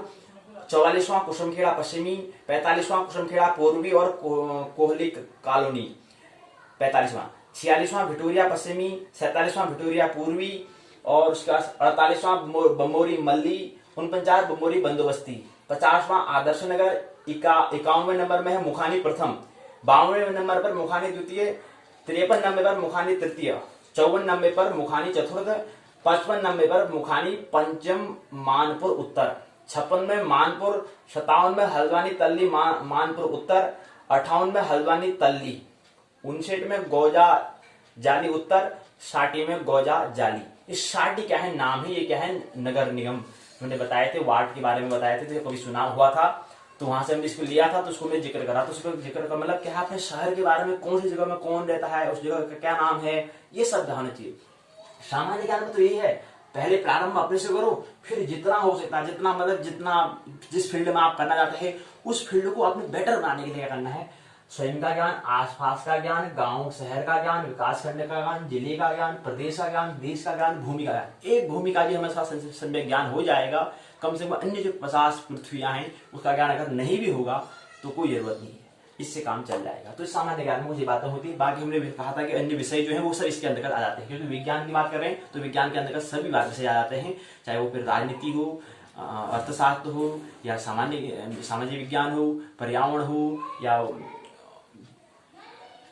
मनोविज्ञान हो गया, कोई भी आता है तो सब विज्ञान के अंदर यहाँ पर आ जाता है। ठीक है, तो ये पहला जो बता रहे थे ये हमने बात समझी। दूसरा इसी क्रम में क्या होता है, कब बदले अपना करियर, ये यहाँ पर दिया हुआ है, इसकी हम बात बाद में कर लेंगे। एक शब्द आता है संकल्प। संकल्प को थोड़ा समझे, विल पावर को समझे थोड़ा। एक आदमी अपने भीतर कोई भी कामना, ये समझे कि एक आदमी के भीतर क्या है, कोई भी कामना उठती है, समझे कि काम वासना उठी, जिसके प्रति उठी है उसके साथ काम का संबंध संभव नहीं है। होगा कोई सामाजिक कोई परिस्थिति और कोई परिस्थिति होगी, संभव नहीं है। सामाजिक होगी परिस्थिति और कोई परिस्थिति होगी, संभव नहीं है। वासना को उकसा रहा है और दबा भी रहा है। वासना को उकसा रहा है, अगर संभव हो तो वासना को पूरा करना चाहेगा, लेकिन संभव नहीं है। असुविधापूर्ण है, खतरनाक है, डेंजर है, सुरक्षा नहीं है, मर्यादा के बाहर है, समाज के नियम के विपरीत है, प्रतिष्ठा को धक्का लगेगा, अहंकार के पक्ष में नहीं पड़ता।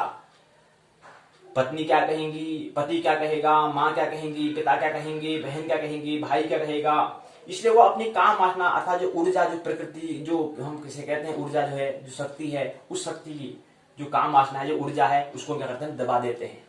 उसको कहते हैं अचेतन मन में, चेतन में से क्या उसको अचेतन में भेज देते हैं, दबाना उसको कहते हैं, दबा देना, उसको दबा रहा है। हालांकि साथ में वो क्या करता है, जो ऊर्जा को जो है उसको कैसे हम उसको उस दिशा में लाएं, मतलब अधु दिशा में बता रहे हैं, उसके लिए क्या कर रहा है, उसको उकसा भी रहा है।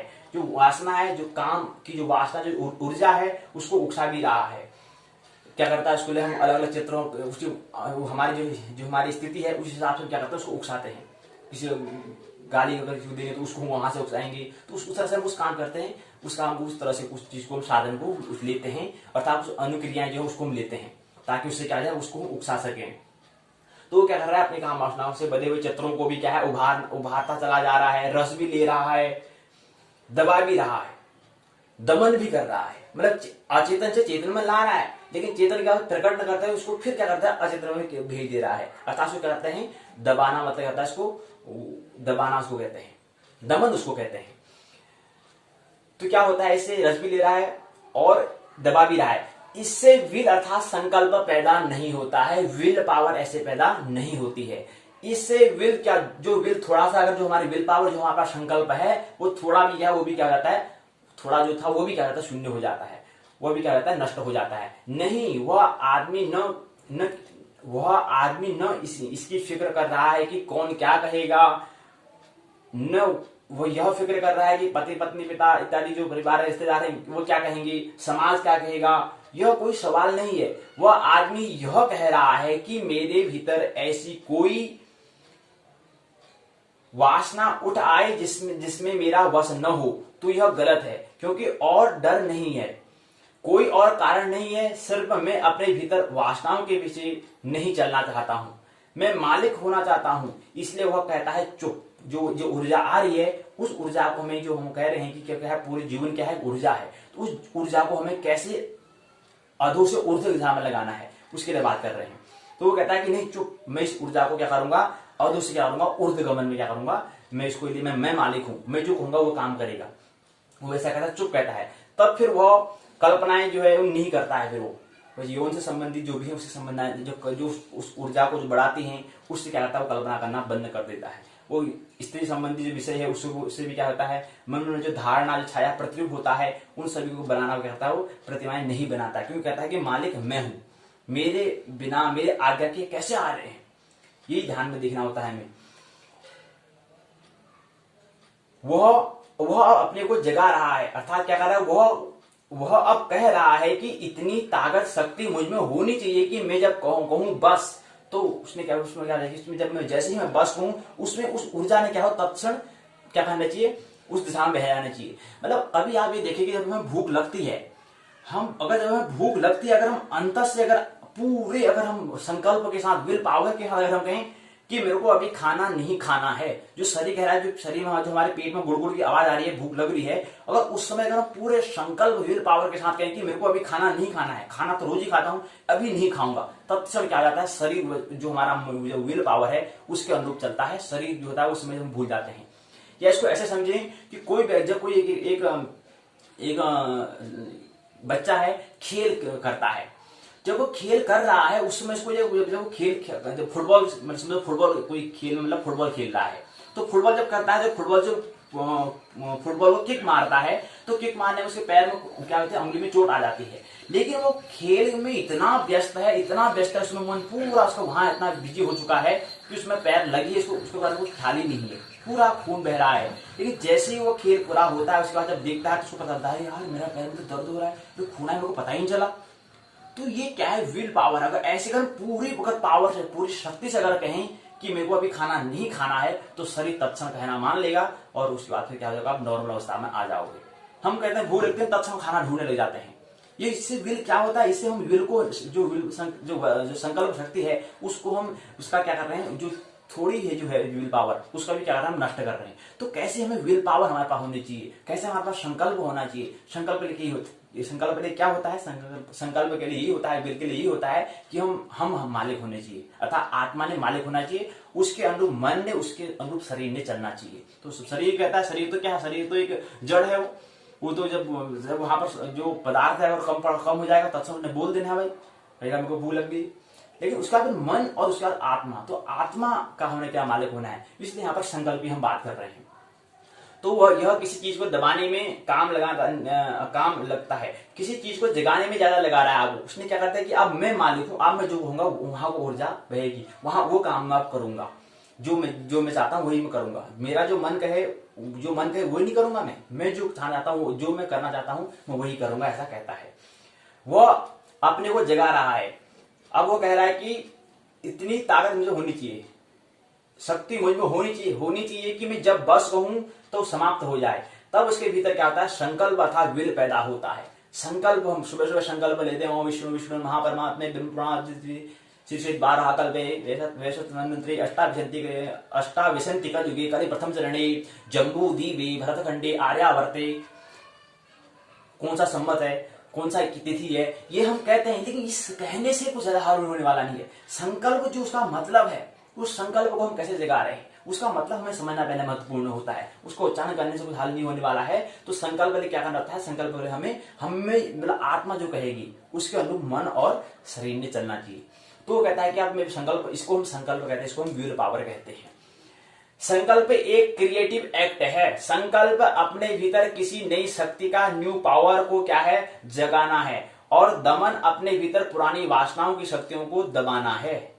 दबाने में पुरानी शक्तियां ही नजर आती हैं, एटीट्यूड तथा मनोदृष्टि की बात होती है। उठाने में नई शक्ति का आविर्भाव, आविष्कार होगा। अब अब इस नई शक्ति के आविर्भाव के लिए इसलिए सीधा काम वासना से जो हम इसको प्रयोग नहीं कर सकते हैं, इसलिए हमें क्या करना पड़ता है, ये काम करने इसको हम जो ऊर्जा को हम संकल्प के माध्यम से शरीर दिशा में करने के लिए हमें सीधे काम वासना में, संभोग इत्यादि इनसे हमें प्रारंभ नहीं करना होता है। प्रारंभ हमें ज्यादा शुभ नहीं होता है। शुभ हमारे लिए ज्यादा शुभ, जो शुभ हमारे लिए होगा कौन सा होगा, वो यह होगा कि ज्यादा शुभ होता है जब हम क्या करें, इस तरह की चीज जैसे करना होता है। जैसे कि इसको समझे, अपने हमें विल को जगाना है। जैसे भूख लगी तो उसमें कहेंगे खाना नहीं खाएंगे, 1 घंटे बाद खाएंगे, तो अपने विल को जगाना होता है। या दूसरा, अब इसको समझें दूसरे माध्यम से, मैं इस सर्दी में 1 घंटे भर बैठूंगा, भागूंगा नहीं। मतलब क्या होगा, मैं जो जब ठंडा होता है तो उस समय मैं कपड़े नहीं पहनूंगा, उस समय में कपड़े नहीं पहनूंगा, मैं अपने विल पावर को देखूंगा, अपने संकल्प को मैं देखूंगा। तो उस समय पहले मैं 1 घंटे, पूरा इस सर्द चल रही है, इस सर्द ऋतु में क्या होगा, सर्द चल रही है, मौसम ठंडा हो रहा है, तो इस समय मैं पूरे अपने कपड़े उतारूंगा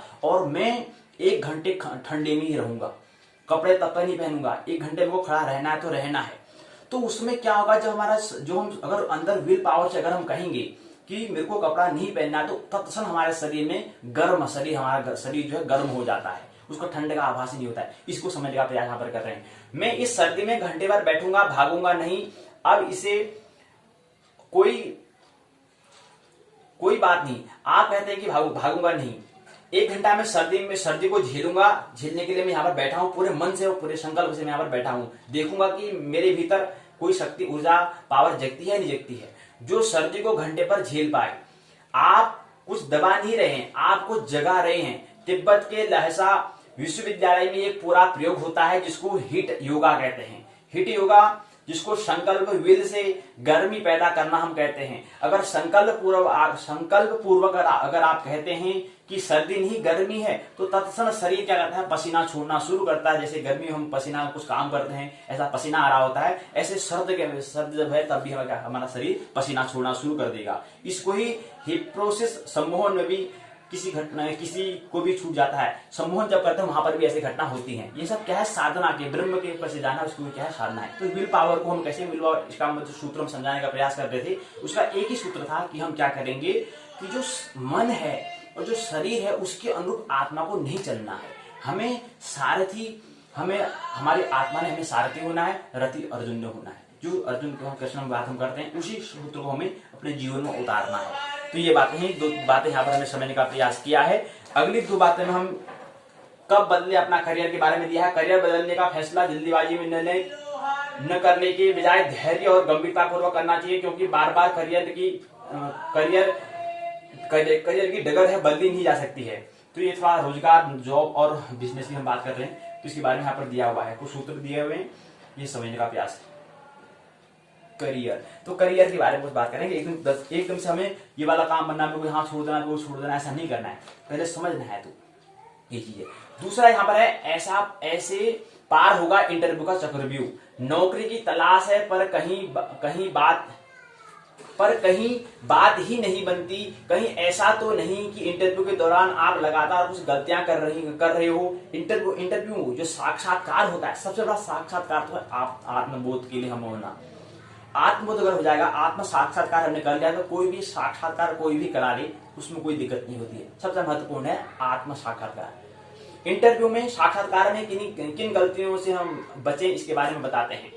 तो इंटरव्यू के बारे में देर से पहुंचना, वेतन और भत्तों की बात करना, इंटरव्यू के दौरान फोन का आना, पूर्व नियोक्ता के बारे में बुरा बोलना, ठीक से जवाब न देना, प्रश्न नहीं पूछना, औपचारिक परिधान न पहनना, औपचारिक परिधान में कपड़े नहीं पहनना, पूरी तैयारी न करना, झूठ बोलना, ये सभी क्या आते हैं, इंटरव्यू साक्षात्कार में आ जाते हैं। जैसे मतलब साक्षात्कार का मतलब कृष्ण जो है अर्जुन का साक्षात्कार कर रहे हैं, कृष्ण अर्जुन का साक्षात्कार कर रहे हैं, और अधिकारी तभी क्योंकि उनने पहले अपना साक्षात्कार किया है। तो ऐसे इंटरव्यू, कोई भी इंटरव्यू हम जो साक्षात्कार में करते हैं, तो वो साक्षात्कार की कोई जरूरत ही नहीं, उसकी कोई डरने की आवश्यकता ही नहीं है। जो व्यक्ति खुद अपने आप को समझने का प्रयास कर रहा है, जो धर्म के लिए, अध्यात्म के लिए जो अपनी तैयारी कर रहा है, जो स्वाध्याय कर रहा है, उसको साक्षात करने की जरूरत नहीं। कोई इंटरव्यू कोई कर भी दे, कोई दिक्कत नहीं होती, उसको परेशानी बिल्कुल भी नहीं होती है। तो ये बातें हमें 2-3 बातें हैं, कहीं कुछ बातें हमें स्मरण रखनी है, ख्याल में रखनी है, कुछ बातें हमें स्मरण में आ जाए, इसलिए हम यहाँ पर पाठशाला कर रहे हैं। तो आज की पाठशाला का जो भाग 1 है वो पूर्ण होता है। आइए भाग 2 की ओर प्रवेश करें। भाग 2 पाठ्यक्रम अर्थात सिलेबस, पाठ्य चर्चा के बारे में आइए प्रवेश करें। तो हमने क्या करा था, जो JY102 जन्म कुंडली निर्माण खंड 4 है, इसका नाम दिया है द्वादश भाव साधना, इकाई पहली और दूसरी। अब हमने कहा कि इकाई इससे पहले 3 इकाई हो चुकी है, पहला ग्रह स्पष्टीकरण, दूसरा चंद्र स्पष्टीकरण, तीसरा लग्न साधन, चौथा है द्वादश भाव साधना। और ये क्या है, इसके बाद लग्न जन्म कुंडली का निर्माण होगा। उससे पहले नहीं, ये भी 5वां खंड और आएगा, उसको करेंगे, उसके बाद तब क्या होगा, जन्म कुंडली हमें निर्माण करनी आ जाएगी, ऐसा विश्वविद्यालय कहता है। अगर आपने पूरे तन मन से करा होगा तो आप जन्म कुंडली को आप निर्माण कर सकते हैं, जन्म कुंडली का आप निर्माण कर सकते हैं। तो ये क्या है, चौथा खंड में है द्वादश भाव साधना। और पहली और दूसरी इकाई, पहली इकाई का नाम है नतोन्नत काल का ज्ञान, पहली इकाई। दूसरी इकाई का नाम है दशम लग्न साधना।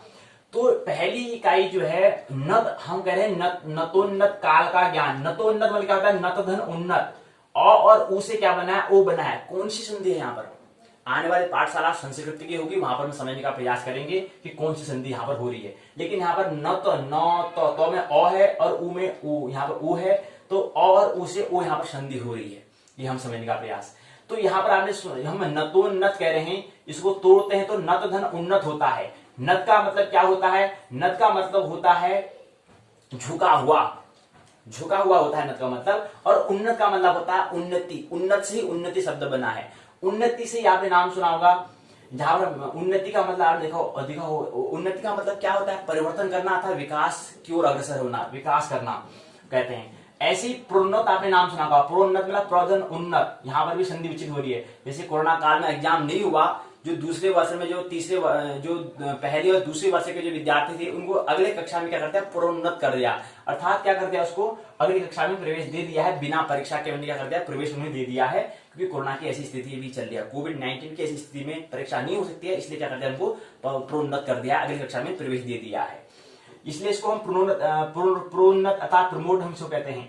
ऐसी एक पदोन्नत भी होता है, पद में उन्नति करना। अपना जो पद है उस पद में क्या, उससे बड़ा पद हमें लेना, वो क्या रहता है, पदोन्नति कहलाता है। इसको प्रमोशन हम इसको कहते हैं, पद धन उन्नति। प्रमोट उसको हम कहते हैं, तो इसको क्या करते हैं, इसको उसका प्रमोशन हो गया, हम कहते हैं क्या हो गया, इसका प्रमोशन मतलब पद का क्या हो गया, बढ़ गया है। अगर फोर्थ क्लास में तो फिर थर्ड क्लास में, सेकंड क्लास में, फिर फर्स्ट क्लास में, ऐसे क्या उसकी पद की उन्नति हो रही है, ऐसा हम कहते हैं। तो ये हमने बात क्या समझा, यहाँ पर उन्नत, यहाँ पर जिक्र आया उन्नत मतलब उन्नति। हम अपने जीवन में उन्नति कर रहे हैं नहीं कर रहे हैं, यहाँ से समझने का प्रयास। ऐसे उन्नत शब्द से उन्नति शब्द बना है, ये समझने का प्रयास। और यहाँ पर नत उन्नत हमने कहा और हमने कहा, तो ऐसे यहाँ पर महोदय जो शब्द आता है, हम कहते हैं महोदय, किसी जो पुरुष होता है उसको महोदय कहते हैं, और कोई स्त्री होता है उसको महोदया कहते हैं। तो यहाँ पर भी संधि विच्छेद हो रही है, महादन उदय और महादन उदया से क्या हो रही है, महोदय और महोदया हो रहा है। ये क्या है, संधि का पूरा जिक्र बाद में संस्कृत की पाठशाला में करेंगे। अब यहाँ पर कह रहे हैं कि नत मतलब हमने कहा नत काल क्या होता है, नत का मतलब होता है, हमने कहा झुका हुआ, जो क्या है, झुका हुआ है।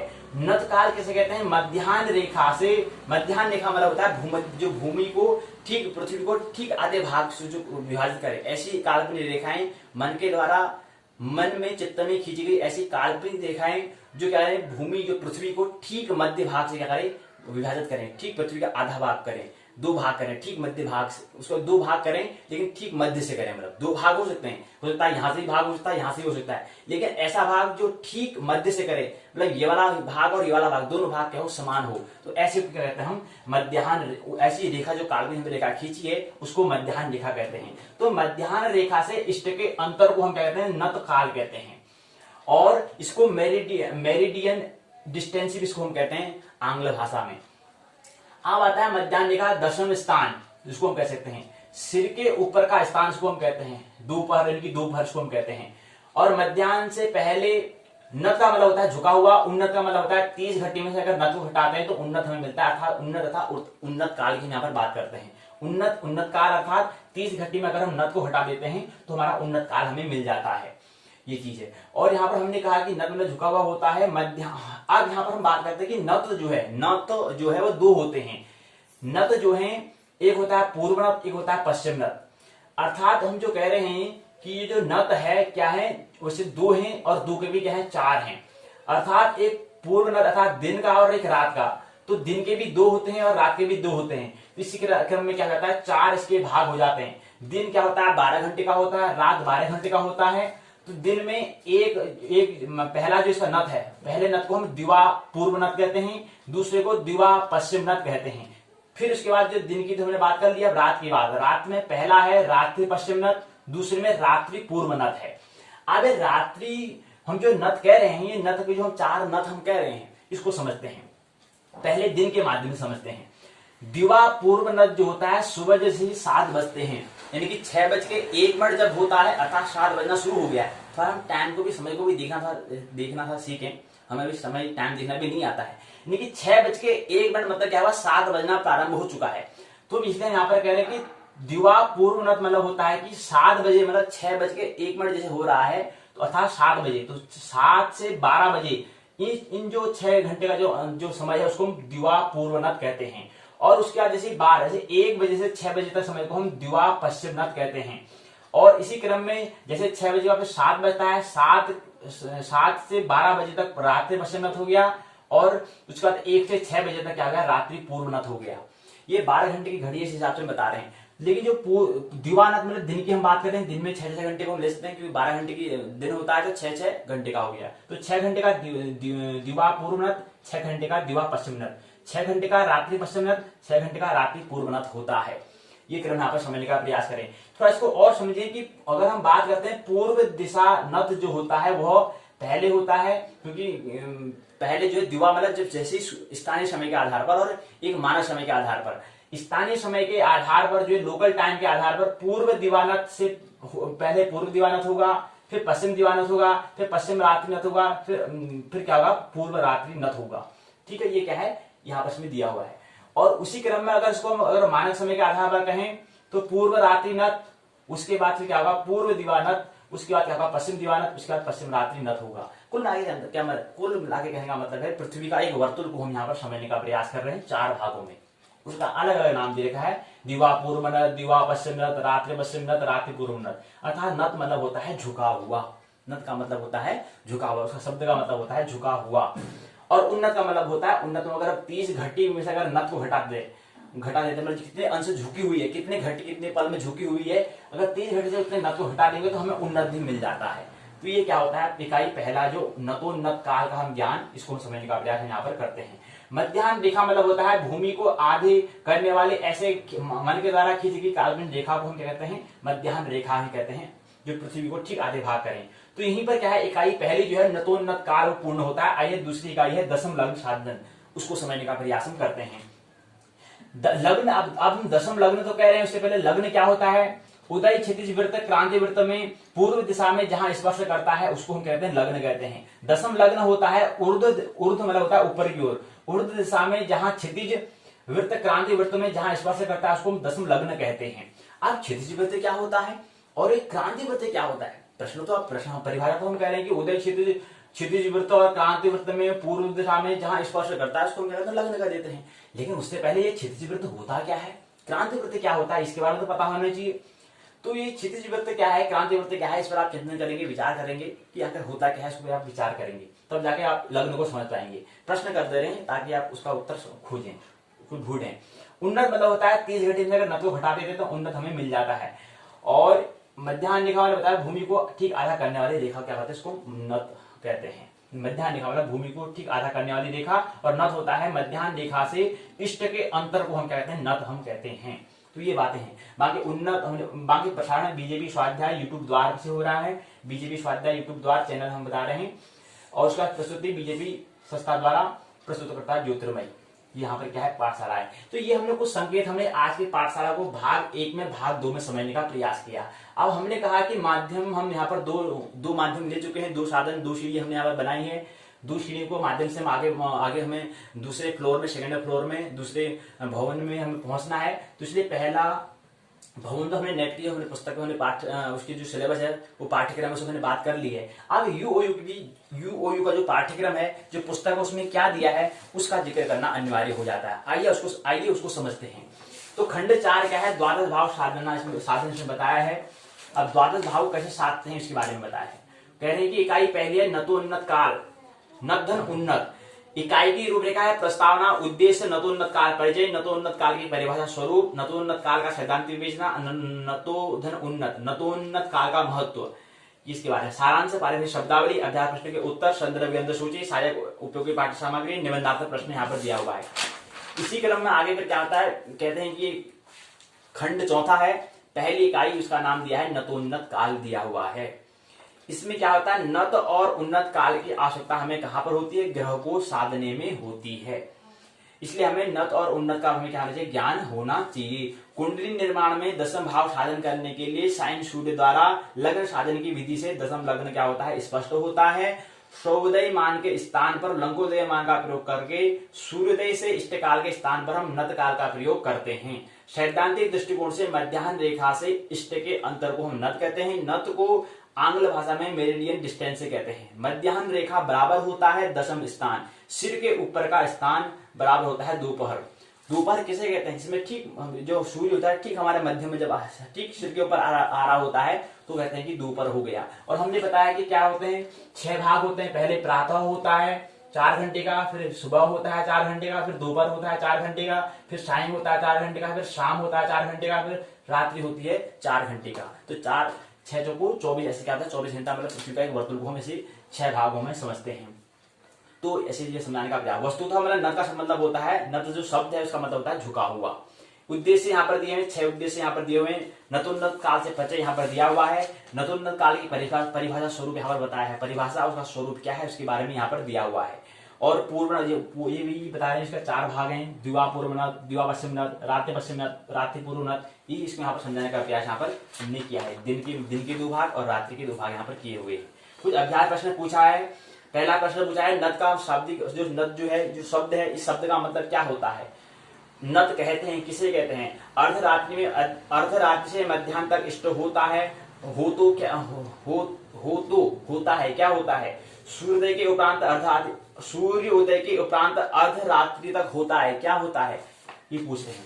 क्या होता है, दिवा, वही पूछ रहे हैं, दिवा पूर्व नत है, दिवा पश्चिम नत है, रात्रि पश्चिम नत है, रात्रि पूर्व नत है, ये पूछना चाह रहे हैं। प्रश्न का मतलब ये है कि यही वो पूछना चाहते हैं कि दिवा पूर्व नत है, दिवा पश्चिम नत है, रात्रि पश्चिम नत है या रात्रि पूर्व नत है, ये बता रहे हैं। वो पूछने का ढंग अलग अलग हो सकता है। नत को आंग्ल भाषा में क्या कहते हैं, वो बता, हमने कहा मेरिडियन डिस्टेंस कहते हैं। मेरिडियन डिस्टेंस को हम कहते हैं। साधन कैसे करना है, पूर्व दिवा नत उसके बारे में यहाँ पर साधन बताया है, दिवा पश्चिम नत के बारे में, रात्रि पश्चिम नत और रात्रि पूर्व नत के बारे में यहाँ पर साधन करा है। कैसे उसकी गणना करनी है, कैसे उसको गणित के हिसाब से, मैथमेटिक्स के हिसाब से हम गणना करेंगे, ये यहाँ पर दिया हुआ है।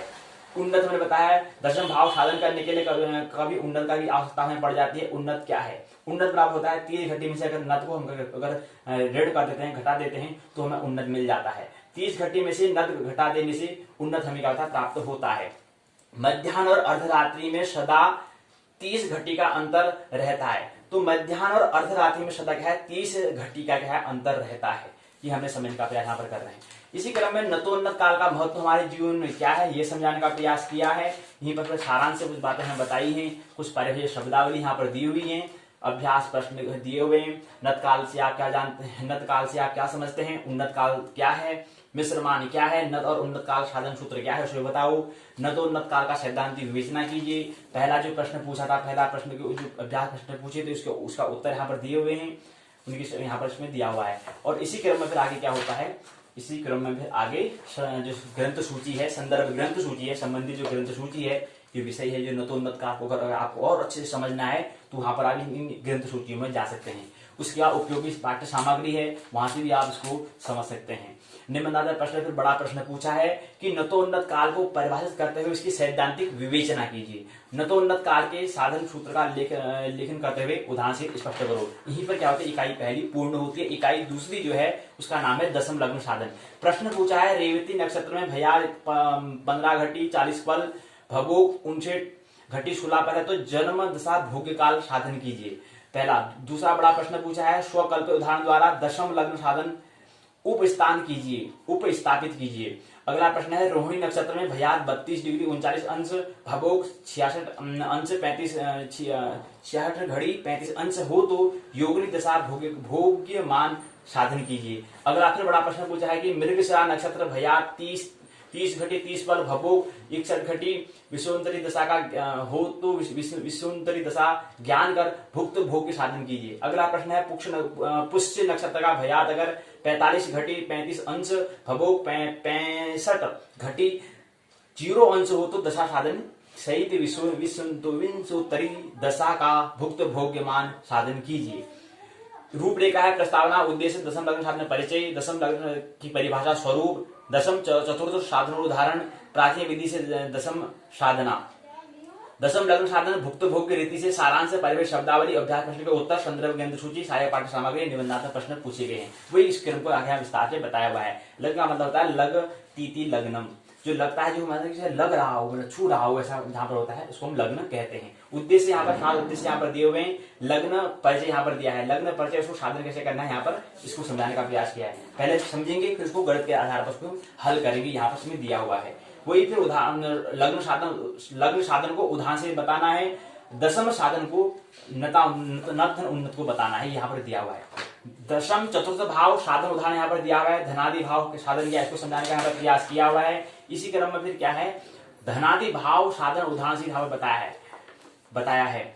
भाव कुंडली क्या है, विशोपदा बलोप उदाहरण क्या है इसको समझाने का प्रयास। अभ्यास प्रश्न पूछे हैं, लग्न किसे कहते हैं, गोल में दशम लग्न कहाँ होता है, दशम लग्न साधनार्थ सर्वप्रथम क्या साधन हमें करना पड़ता है, ये इसमें बताया है। अगला प्रश्न पूछा है कि सौदय का तात्पर्य मतलब होता है, अयनांश का मतलब होता है। प्राचीन विधि से दशम लग्न कैसे साधन करते हैं ये यहाँ पर समझाने का प्रयास यहाँ पर किया है। दशम लग्न साधन भुक्त भोग्य रीति से यहाँ पर बताया हुआ है। भुक्त भोग्य हमने पहले वहां समझने का प्रयास किया था, वही यहाँ पर उस विधि के आधार पर भी क्या होता है इसकी हम गणना कर सकते हैं। सारांश कुछ बातें यहाँ पर दी हुई है। परिवेश शब्दावली, लग्न उदय क्षितिज वृत्त क्रांति वृत्त पूर्व दिशा में जहां पर स्पर्श करता है उसको हम लग्न कहते हैं। दशम लग्न ऊर्ध्व दिशा में जहां क्षितिज वृत्त क्रांति वृत्त में जहां स्पर्श करता है, जहां छूता है, उसका नाम दशम लग्न है। नत होता है मध्याह्न रेखा से इष्ट के अंतर को नत कहते हैं। उन्नत की घटी में अगर नत हटा देते हैं तो उन्नत हमें मिल जाता है। यहीं पर क्या है, चतुर्थ लग्न क्या होता है, अध दिशा में क्षितिज वृत्त क्रांति वृत्त में जहां स्पर्श करता है उसका नाम क्या है, चतुर्थ लग्न है। अभ्यास प्रश्न के यहाँ पर उत्तर यहाँ पर दिए हुए हैं। संदर्भ ग्रंथ सूची यहाँ पर दी है, उपयोगी सहायक पाठ्य सामग्री यहाँ पर दी हुई है। निबंधात्मक प्रश्न पूछा है, दशम लग्नों को परिभाषित करते हुए उसका स्पष्ट रूप से साधन करो, गणना करो। दशम लग्नों को परिभाषित, उसकी पहले परिभाषा बतानी है, फिर उसको स्पष्ट करके साधन करना, गणना करनी है। दूसरा प्रश्न पूछा है, भुक्त भोग्य प्रकार से दशम लग्न साधन कीजिए, और यहीं पर क्या होता है, इकाई पूर्ण होती है। तो ज्यादा मानना नहीं है, जानना है, आनंद एक महोत्सव पूर्वक एक जीवन जीना है, और जो संकेत मिलने हैं उस संकेत को हमें धारण करना है, चिंतन करना है, मनन करना है, उसको अपना क्या करना है, समझ प्राप्त करनी है, उसका अपना वो क्या है, विशेष ज्ञान उसको बनाना है, विज्ञान उसे बनाना है। और यहाँ पर सामान्य ज्ञान मतलब साइंस उसको बनाना, मतलब सूचनाएं बनाना है। तो सूचनाएं नहीं बनाएंगे, कैसे विशेष ज्ञान, कैसे समझ प्राप्त हो, संकेत हमें उसके ब्रह्म की जो संकेत हमें मिल रहे हैं उसको हम कैसे समझें, कैसे हम ध्यान में, प्रेम में, भक्ति में कैसे प्रवेश करें, इसके कुछ संकेत हैं। तो हम प्रेम करेंगे, ध्यान करेंगे, भक्ति में प्रवेश करेंगे तो आनंद महोत्सव पर उसका परिणाम हमें मिलेगा। तो मानने की आवश्यकता नहीं है, जानने की आवश्यकता है। मेरी बातों को इतने प्रेम पूर्वक, शांति पूर्वक सुना, बहुत बहुत अनुग्रहित हूं। अंत में सबके भीतर बैठे हुए परमात्मा को प्रणाम करता हूं, मेरा प्रणाम स्वीकार करें।